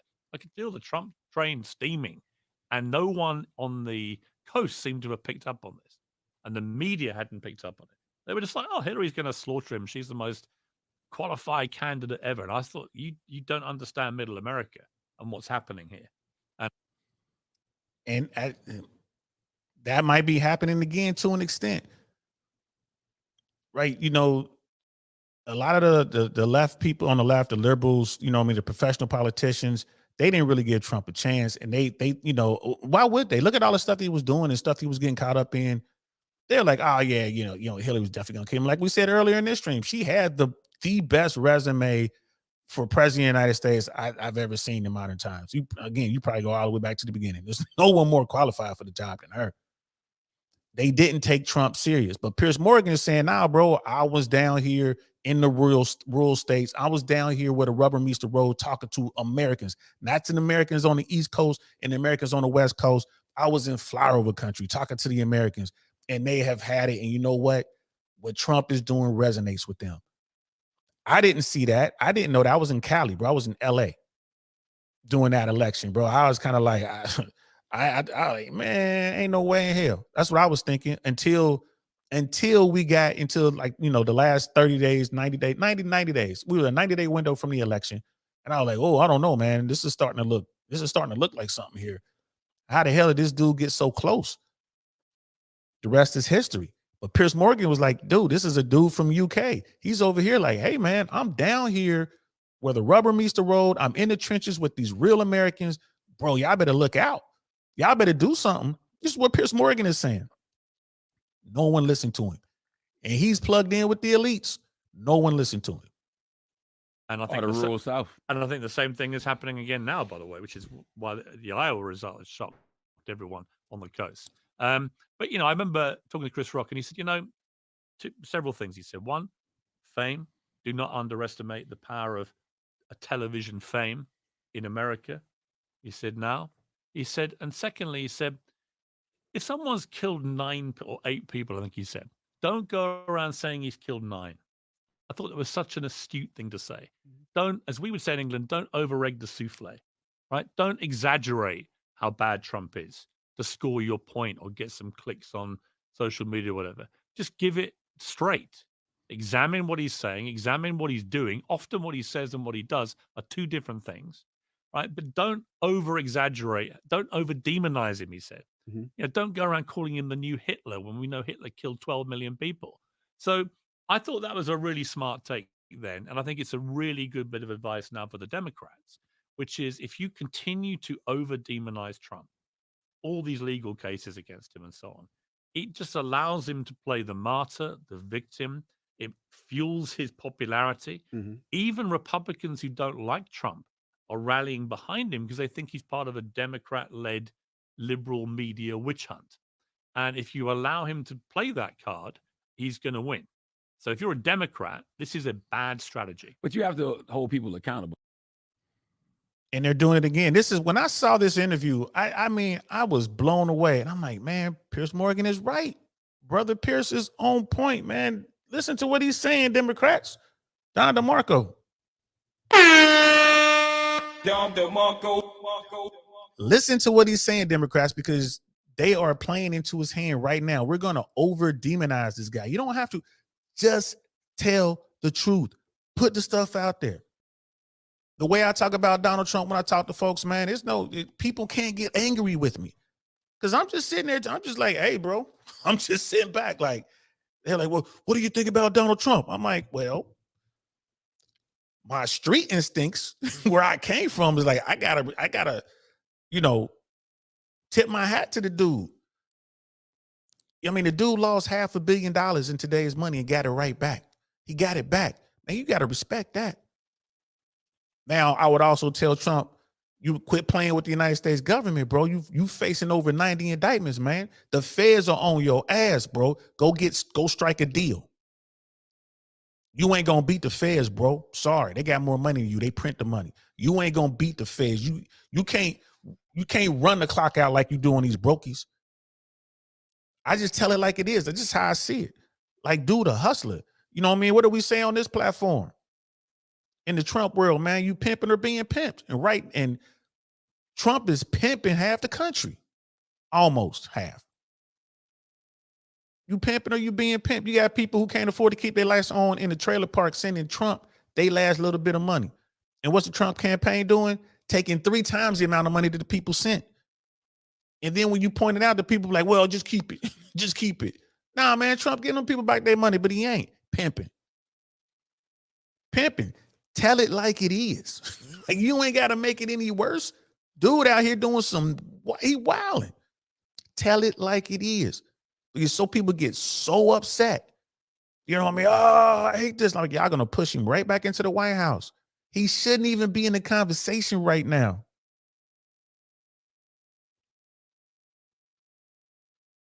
Damn.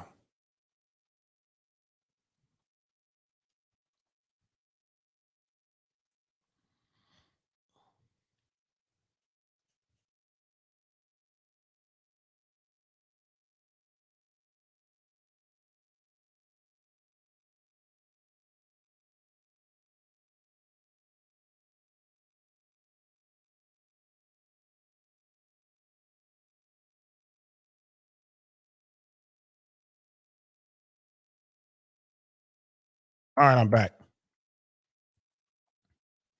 back. Well, we're not going to be able to watch The Breakfast Club. Like, we can see that. We're not going to be able to watch The Breakfast Club. But that was a really good interview. We got to watch enough of it. That was a really good interview. You know what I mean? It's just, and Brother Cody, thanks for the heads up on that. He was like, yeah, the teams thing is such a jumblefuck. And it is, bro. It really is. See, John Stewart has agreed to relaunch his show. That's Brother Dino. He's only going to do one show. He's going to do Monday. He's going to do one show a week. And I don't know how long that's going to last. He's just going to do one show a week. Let me stop this stream before they shut it down again and we get rid of that. He's only going to do one show a week. But yeah, John Stewart is going to come back. And John Stewart kept it 100. He didn't over-demonize Trump. And when, at the times that Trump got something right, he would say, okay, maybe he's onto something here. But, most of the time, Trump was just out there, bro. That interview, make sure you watch that interview with Piers Morgan. Piers was talking about how him and Donald Trump fell out. And they fell out over, Trump was telling, basically, allegedly, having people believe that they should inject themselves with bleach during the pandemic, which is like, that's insane. There's a lot of stuff that went horribly wrong during that time. And Piers and Trump fell out. Too bad we can't show it here, but like I said, the Breakfast Club is like all over their stuff. But Piers Morgan was saying how Trump is so thin-skinned, but at the same time, he's willing to get down and dirty and whatever and like lash out or whatever. And he is so thin-skinned. But I think Pierce was saying he's thin-skinned, but he's thick-skinned. But all it really boils down to is he doesn't like when people hit him with the same way that he hits people. He can't, he's not a guy who could dish it out and take it. You know what I mean? So, he made some really good points. Go back and watch that interview, guys. Go back and watch that interview. But yeah, Jon Stewart coming back to do he's only going to do one episode a week. He's only going to do Mondays. I think that, that network, it's still Comedy Central or whatever network that's on. Everyone's going to watch Monday and they're not going to watch the rest of the week. Because I'll definitely watch Jon Stewart. If he's hosting the show, he's doing this thing, I will watch Jon Stewart, but I'm not going to watch whoever the host is going to be for the rest of the week. I'm not going to do that. You know what I mean, Brother Cody, people forget that Trump was already Bruce Wayne for years and a lifelong Democrat. Yeah, a New York liberal, bro, hardcore Democrat. Big D Democrat, New York guy. You know what I mean? Yeah, it was, YouTube, that was the warning shot. YouTube will fire a warning shot. And then I remember I did that with Thoughtty too. I was watching one of his videos and they did the same thing. So yeah, at least we're back. We're back. Policy violations. Like I said, man, I don't. What policy violation, man? I guess having Brother Cody on the in the chat is a policy violation these days. Just messing with you, Cody. But yeah, man, like this thing with Donald Trump, like the Democrats are out here trying to make him more of a demon than he really is. And it's sad.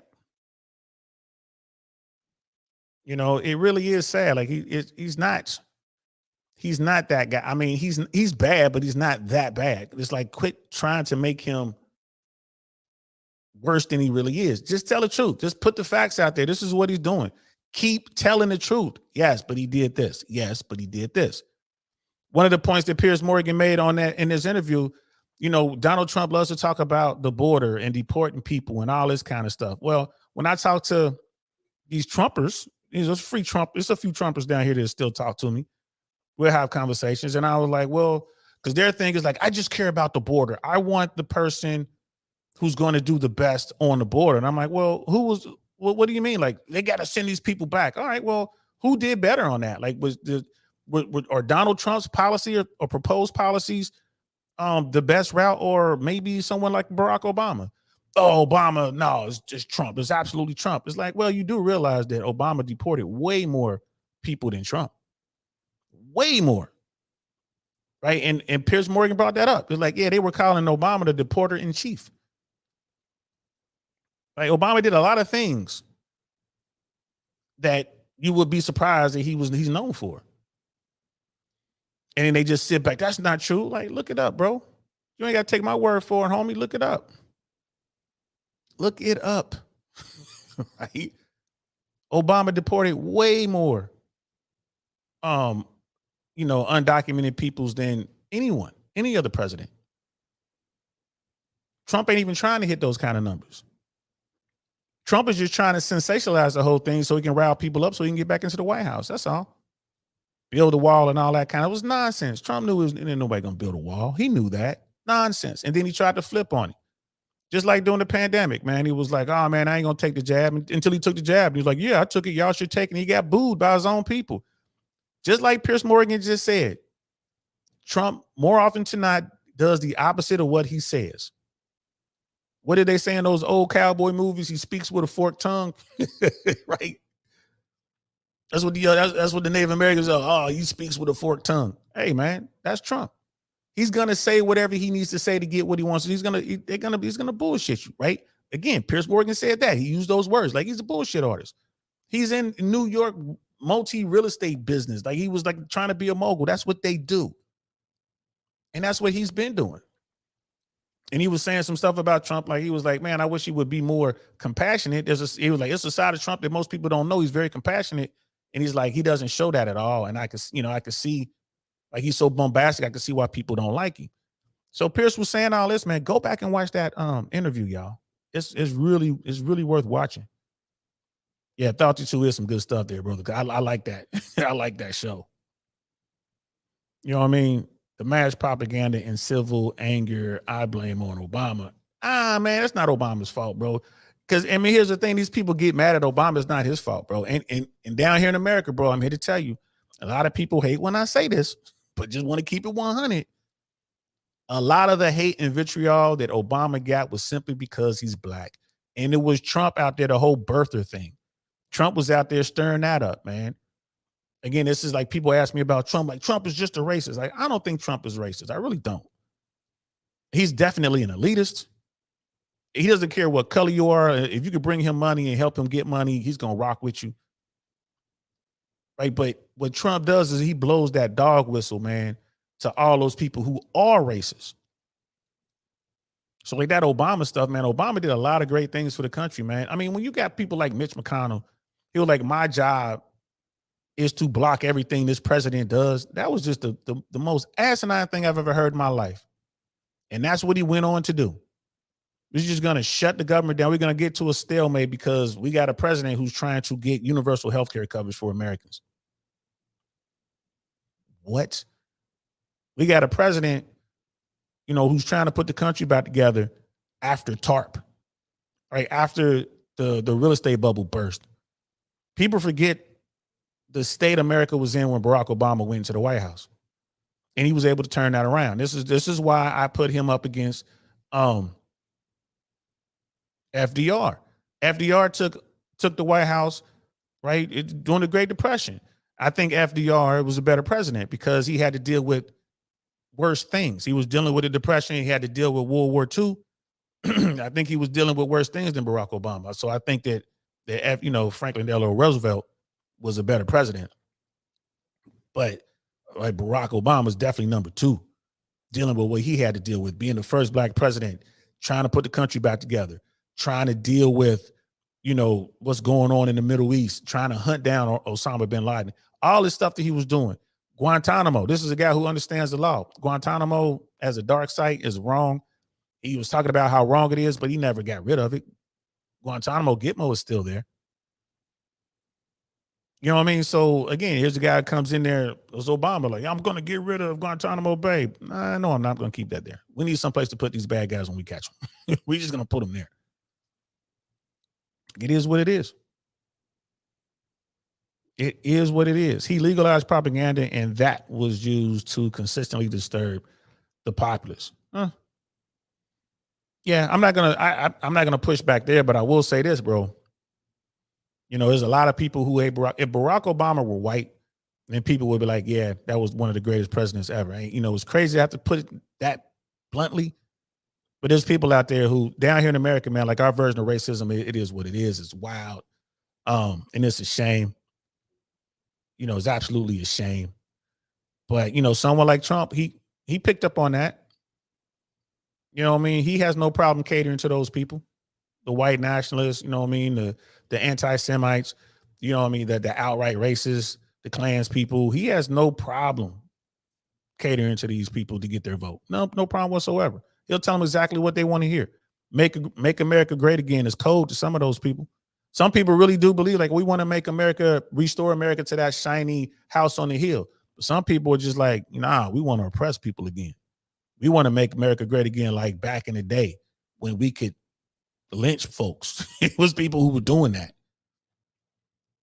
So, you know, it is what it is.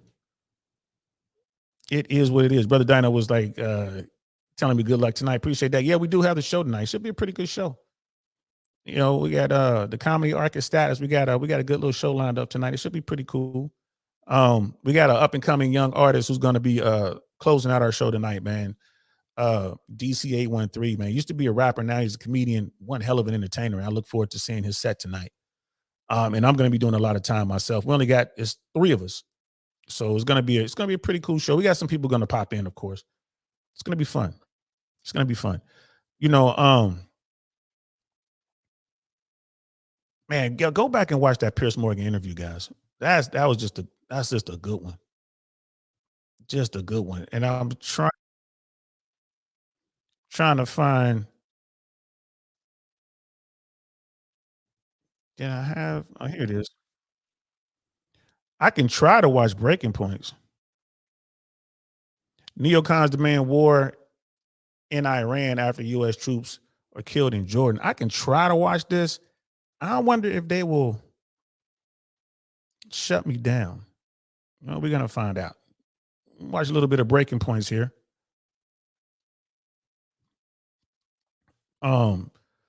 This is Sagan and Crystal. Crystal's not in studio. I don't know what happened. Maybe she was sick or she was traveling, but they do this a lot. She'll be remote, or one of them would be remote. The other one would be in studio. But they're talking about this latest attack and how, the hardcore Republicans, they want to go after Iran. We've been wanting to go after Iran for a very, very long time, man. So let's check this out. And y'all let me know if the stream gets shut down. Here we go. Good morning, everybody. Happy Monday. We have an amazing show for everybody today. Extra amazing because Crystal is back. It's great to see you, Crystal. What do we have today? It is great to be back. Thank you so much, Sagar, by the way, for covering for me and the team, and Ryan and everybody who filled in. We have a lot to get to this morning, though. As Sagar covered for you yesterday, 3 U.S. service members are dead after a suicide drone attack in Jordan. What are they even doing there? What does that mean for broader conflagrations in the Middle East? A lot to talk about there. We're also following the U.S. cut funding for a critical UN aid agency dedicated to Palestinians. This, of course, comes as the ICJ ruled that Israel is plausibly committing genocide in the Gaza Strip. Break that down for you. Nancy Pelosi floating a wild new Russiagate conspiracy. Gotta hear this one to believe it. Truly astonishing. The mayor of Dearborn, Michigan is actually going to join us. So he refused to meet with Biden campaign officials. This in spite of the fact that he is a longtime Democrat over Biden's unconditional support for Israel. So we're going to talk to him about that and how he is thinking about the general election matchup likely between Biden and Trump. Taylor Swift AI nudes causing a whole fracas all the way up to the White House. Massive debate about, what to do about this, if anything should be done about this, et cetera. So we'll talk about that. And Sagar is looking at the political divide between young men and young women, which seems to only be widening. Yeah. And I watched that. I watched the clip when Sagar was talking about the political divide between men and women, young men and women. It was very interesting, man. I might definitely want to talk about that because that's like a 15 or 20 minute clip out there now. But they're about to get into these, old school Republicans and their thoughts on Iran. America is definitely going through a cultural shift. And we have these old politicians. And when I say old, I mean old. Like, Biden and the boys and McConnell and all them, they go back to the Vietnam era, bro. They have been in DC their entire adult life.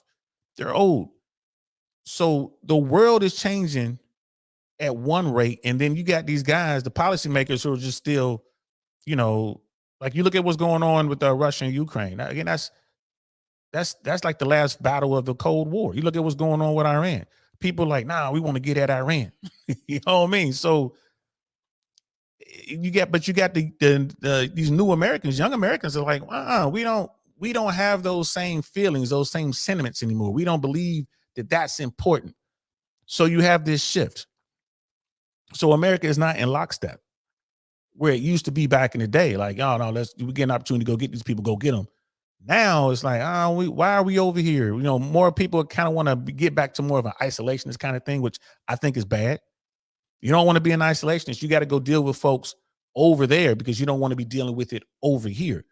And then, sit down and discuss how that works, right? This is why the American military has bases all over the world. Like, we got to be ready to deal with these folks wherever the problem may pop up, right? So let's hear what they got to say about, Iran.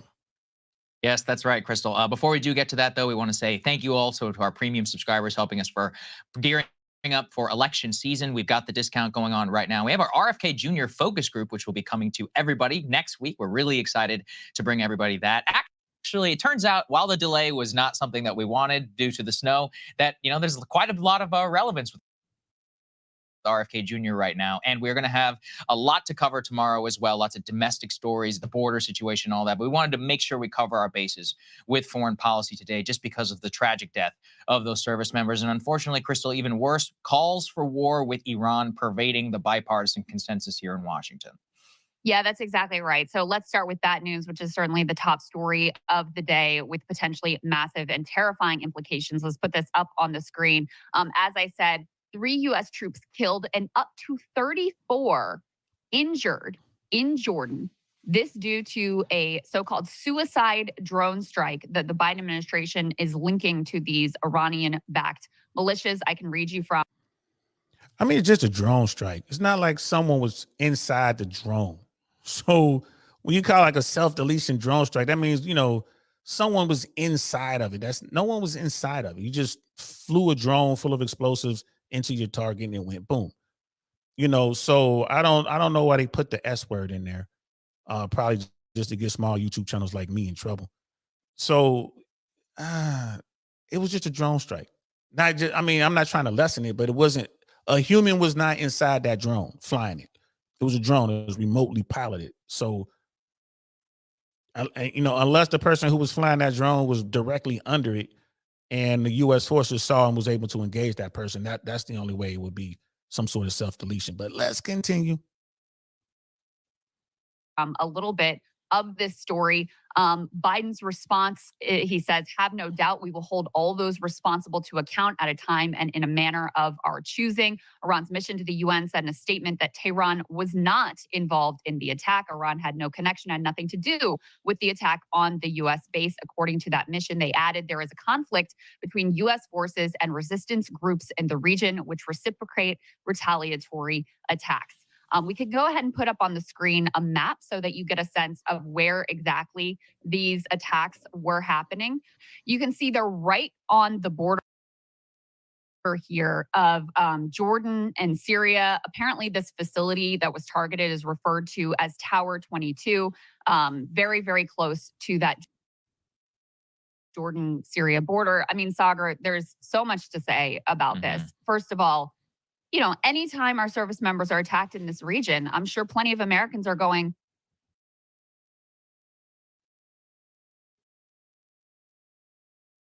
what are they even doing in this region? Like, why are they even there to be sitting ducks for these types of attacks? Number two, sadly, this was entirely predictable result of Biden's policy vis-a-vis Israel. Since October 7th, and we can put this up on the screen, this map, you guys haven't heard that much about these in the news, even though you should have. There have been well over 150 of these types of attacks. And tragically, it was only a matter of time before one of the attacks broke through and claimed the lives of U.S. service members. I mean, yeah. Why are U.S. service members over there? Because tensions are high. And like I said, you want to deal with folks there as opposed to deal with folks here. That's why you're going to have soldiers, sailors, airmen, and Marines all over the globe. This map right here is crazy. Look at all these attacks, like over 159, or at least 159 attacks on U.S. forces in that region. That is insane. That is insane. But, that's what happens when you enlist, you raise your right hand, you got us, Army, Navy, Air Force, or Marine Corps on your shirt. That's part of the gig. And, to make the statement, oh, you just sitting ducks. No, you're not sitting ducks. And we were able to talk about that early in this stream. There was miscommunication with air defense. The attack seemed to be very well planned out, or they got lucky. U.S. forces were expecting a drone inbound, returning from a mission when this drone actually attacked, and that's how it got through the air defenses. And he talked about shutting down. They shut off the automatic, defense protocols or whatever. It is what it is. It was a big snafu. It is what it is. But they're not over there sitting ducks. Military, United States military, not gonna send you somewhere and just like, oh well, good luck. You're well trained. There's definitely a plan. It just sometimes those plans, the best laid plans, go awry. That's just how it works. But we're over there because there's a problem over there. Obviously, look at all these attacks in Iraq and Syria. you know what I mean, in the Mediterranean. Like, look at all this. And that's since October 17th. Jesus. Oh, like 159, at least 159 separate attacks. That's a lot. It's crazy. So there is no doubt in my mind, this is very likely linked directly to the Biden administration's policy vis-a-vis Israel. Part of how we know that is because during the time when there was a brief ceasefire, these attacks completely stopped. And so it once again raises the question of what the hell are we doing here? Even if you don't care about the moral outrage of what is happening in Gaza, the Biden policy has put our service members at risk and is directly in contravention of our own national security interests. And to me, that's what is really underscored by these unbelievably tragic deaths and avoidable deaths in the end. Yeah, I'm really outraged by this because it was so predictable. We're sitting here for weeks just saying, listen, it's only a matter of time. It only takes one. It only takes this. And then we see, tit for tat. We go up, something gets fired at a ship. And now, this is a really horrible situation because these guys, by all accounts, were literally sleeping. So it was in the middle of the night.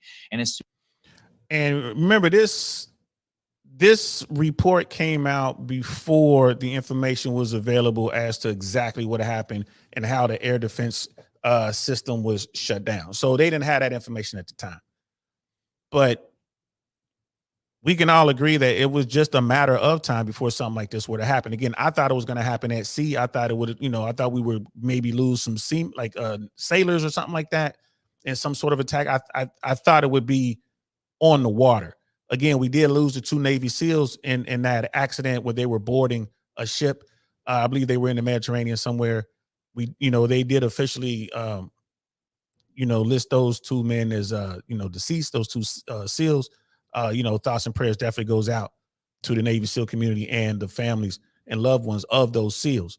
Mistakes happen, things happen, right? But I thought it was going to be something like you look at Ukraine and Russia.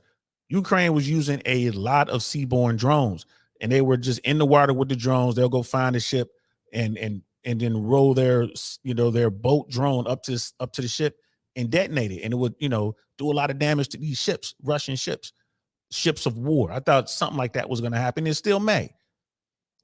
But America has better defenses than the Russians do. America is better at detecting these sort of things than the Russians are. Again, every now and then you have mistakes. That's what seemed to happen here in Jordan. Suicide drone appears to have attacked their barracks because we also saw that the number of wounded rose significantly from yesterday. It now stands at 34, but very likely to go even higher. Unfortunately, many of the men who were wounded actually remain in critical condition and had to be airlifted out of Jordan to a nearby hospital. That also reminds us of why are 3,000 American soldiers or service members in Jordan in the first place? The ostensible purpose of this base is part of the anti-ISIS mission. I mean, when's the last time that we heard anything about what was going on with U.S. operations in Syria and in ISIS? Don't forget that belies the fact that there are a number of U.S. troops in Syria, again, with no authorization from Congress, and they have been there now for years in near permanent installations. There's a bigger defense question here, too, really about the use of these suicide drones and U.S. air defense systems. There had long been promises, and both to the troops and others. I would definitely just call them attack drones. Again, there's not a human inside the drone, to my knowledge. Not a human in there flying the thing. So they're not making some sort of sacrifice. They're not sacrificing themselves to get this drone on target. Yeah, Congress hasn't, Congress needs to authorize the White House to do this. Like, you can't have a war without Congress saying yes. But the way that America has been doing business, everything's done through executive action, including committing military. Like, the president can, in fact, commit troops, but Congress can shut off the funding for said troops. But the president knows that Congress won't shut off funding as long as troops are in harm's way. They're playing this game. Congress needs to do their job and say, all right, we need to draw some articles of war or something to authorize this stuff to happen. And they're not doing it. They're doing variations of it or whatever. They're not doing their jobs, man.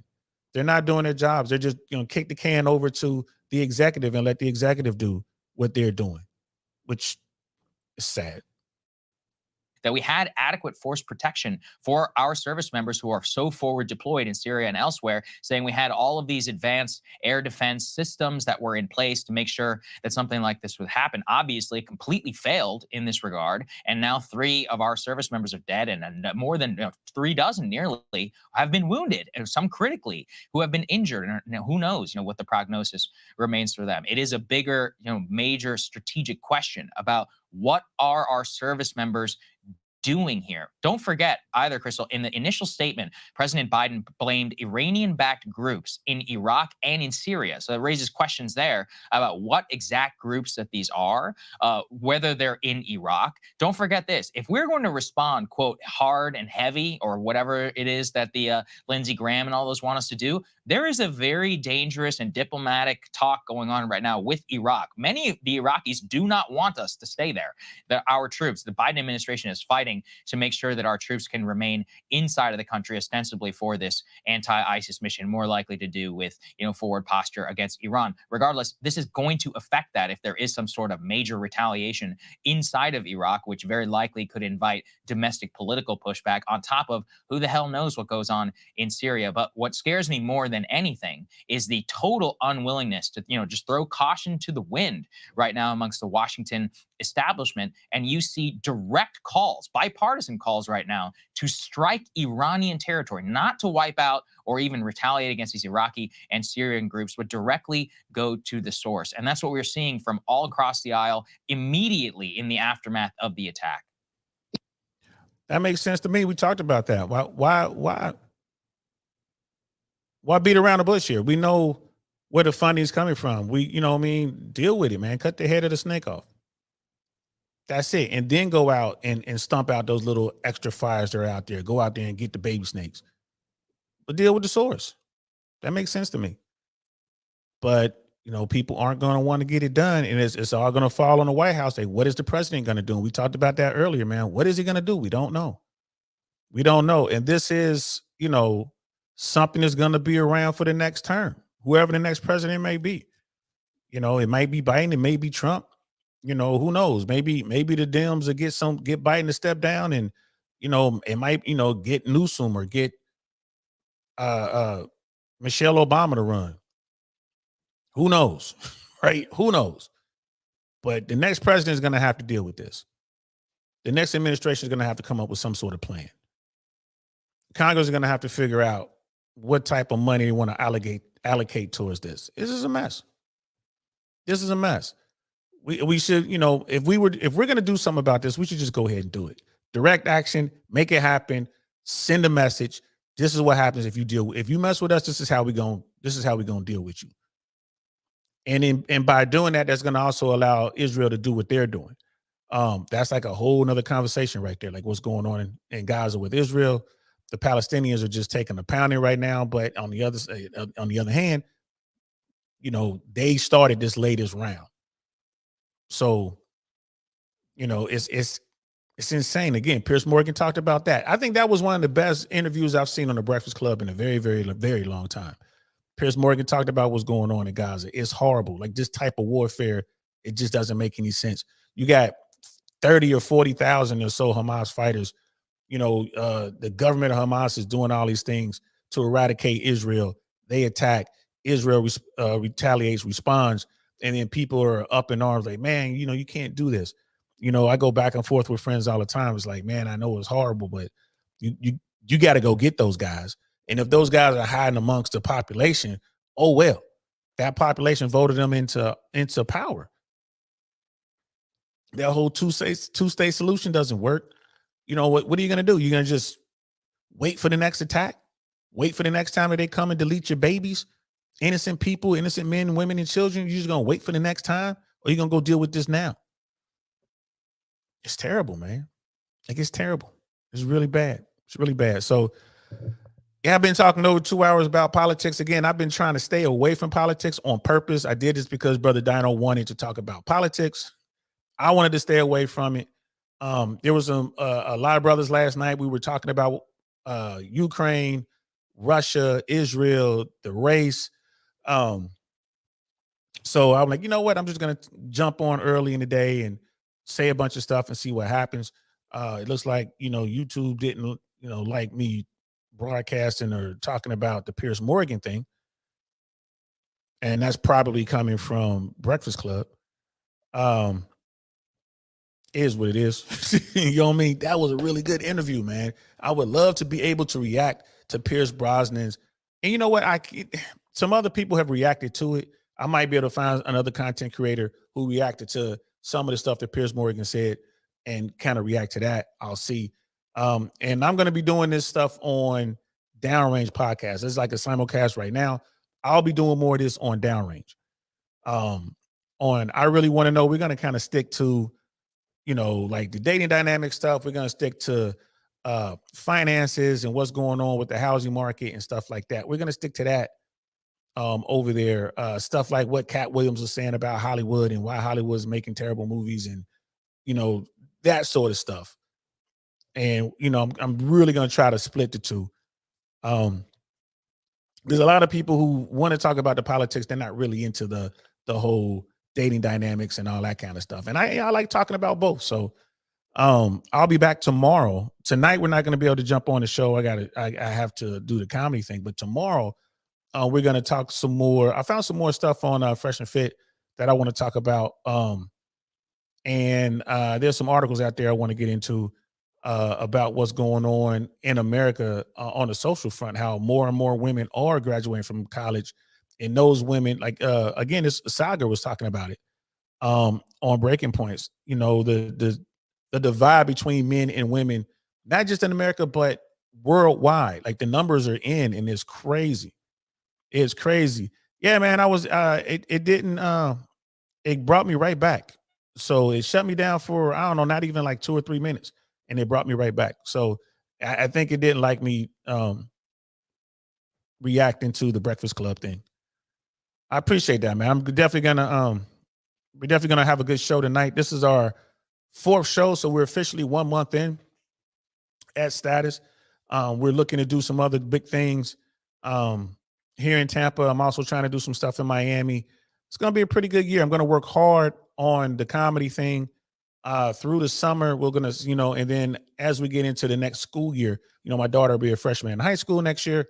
So once we get into that, I'm gonna have to make a real decision. I might have to go out and get a real job. I might have to go find a contract gig or something like that to see what's going on. But yeah, man, we talked a lot. We talked about what was going on with Trump, Biden. We talked about the Middle East. We talked about a whole bunch of stuff here today.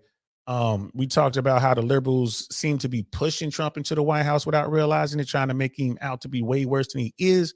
He is bad. We talked about the quote unquote witch hunt. I really don't like that whole civil case thing.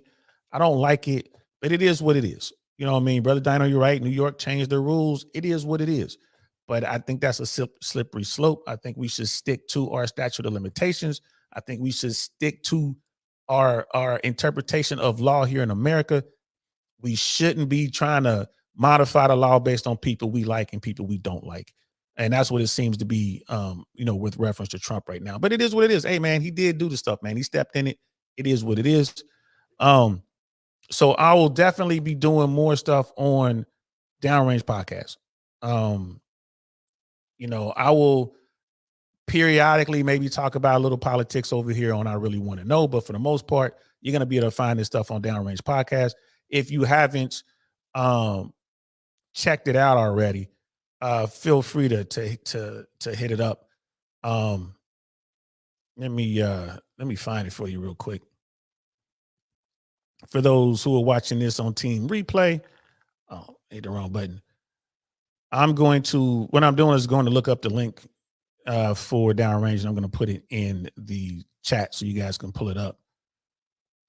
And yeah, man, like I really enjoy doing both.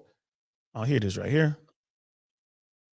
It's Downrange Politics Podcast. So it's at Downrange Politics Podcast.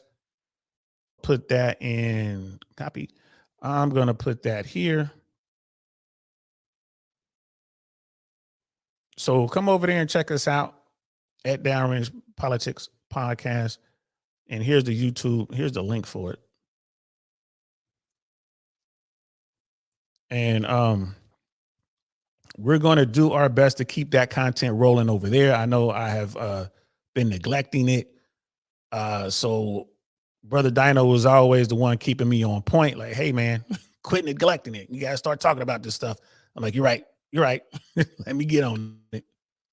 Let me get on it. So I appreciate you guys for rocking out with me.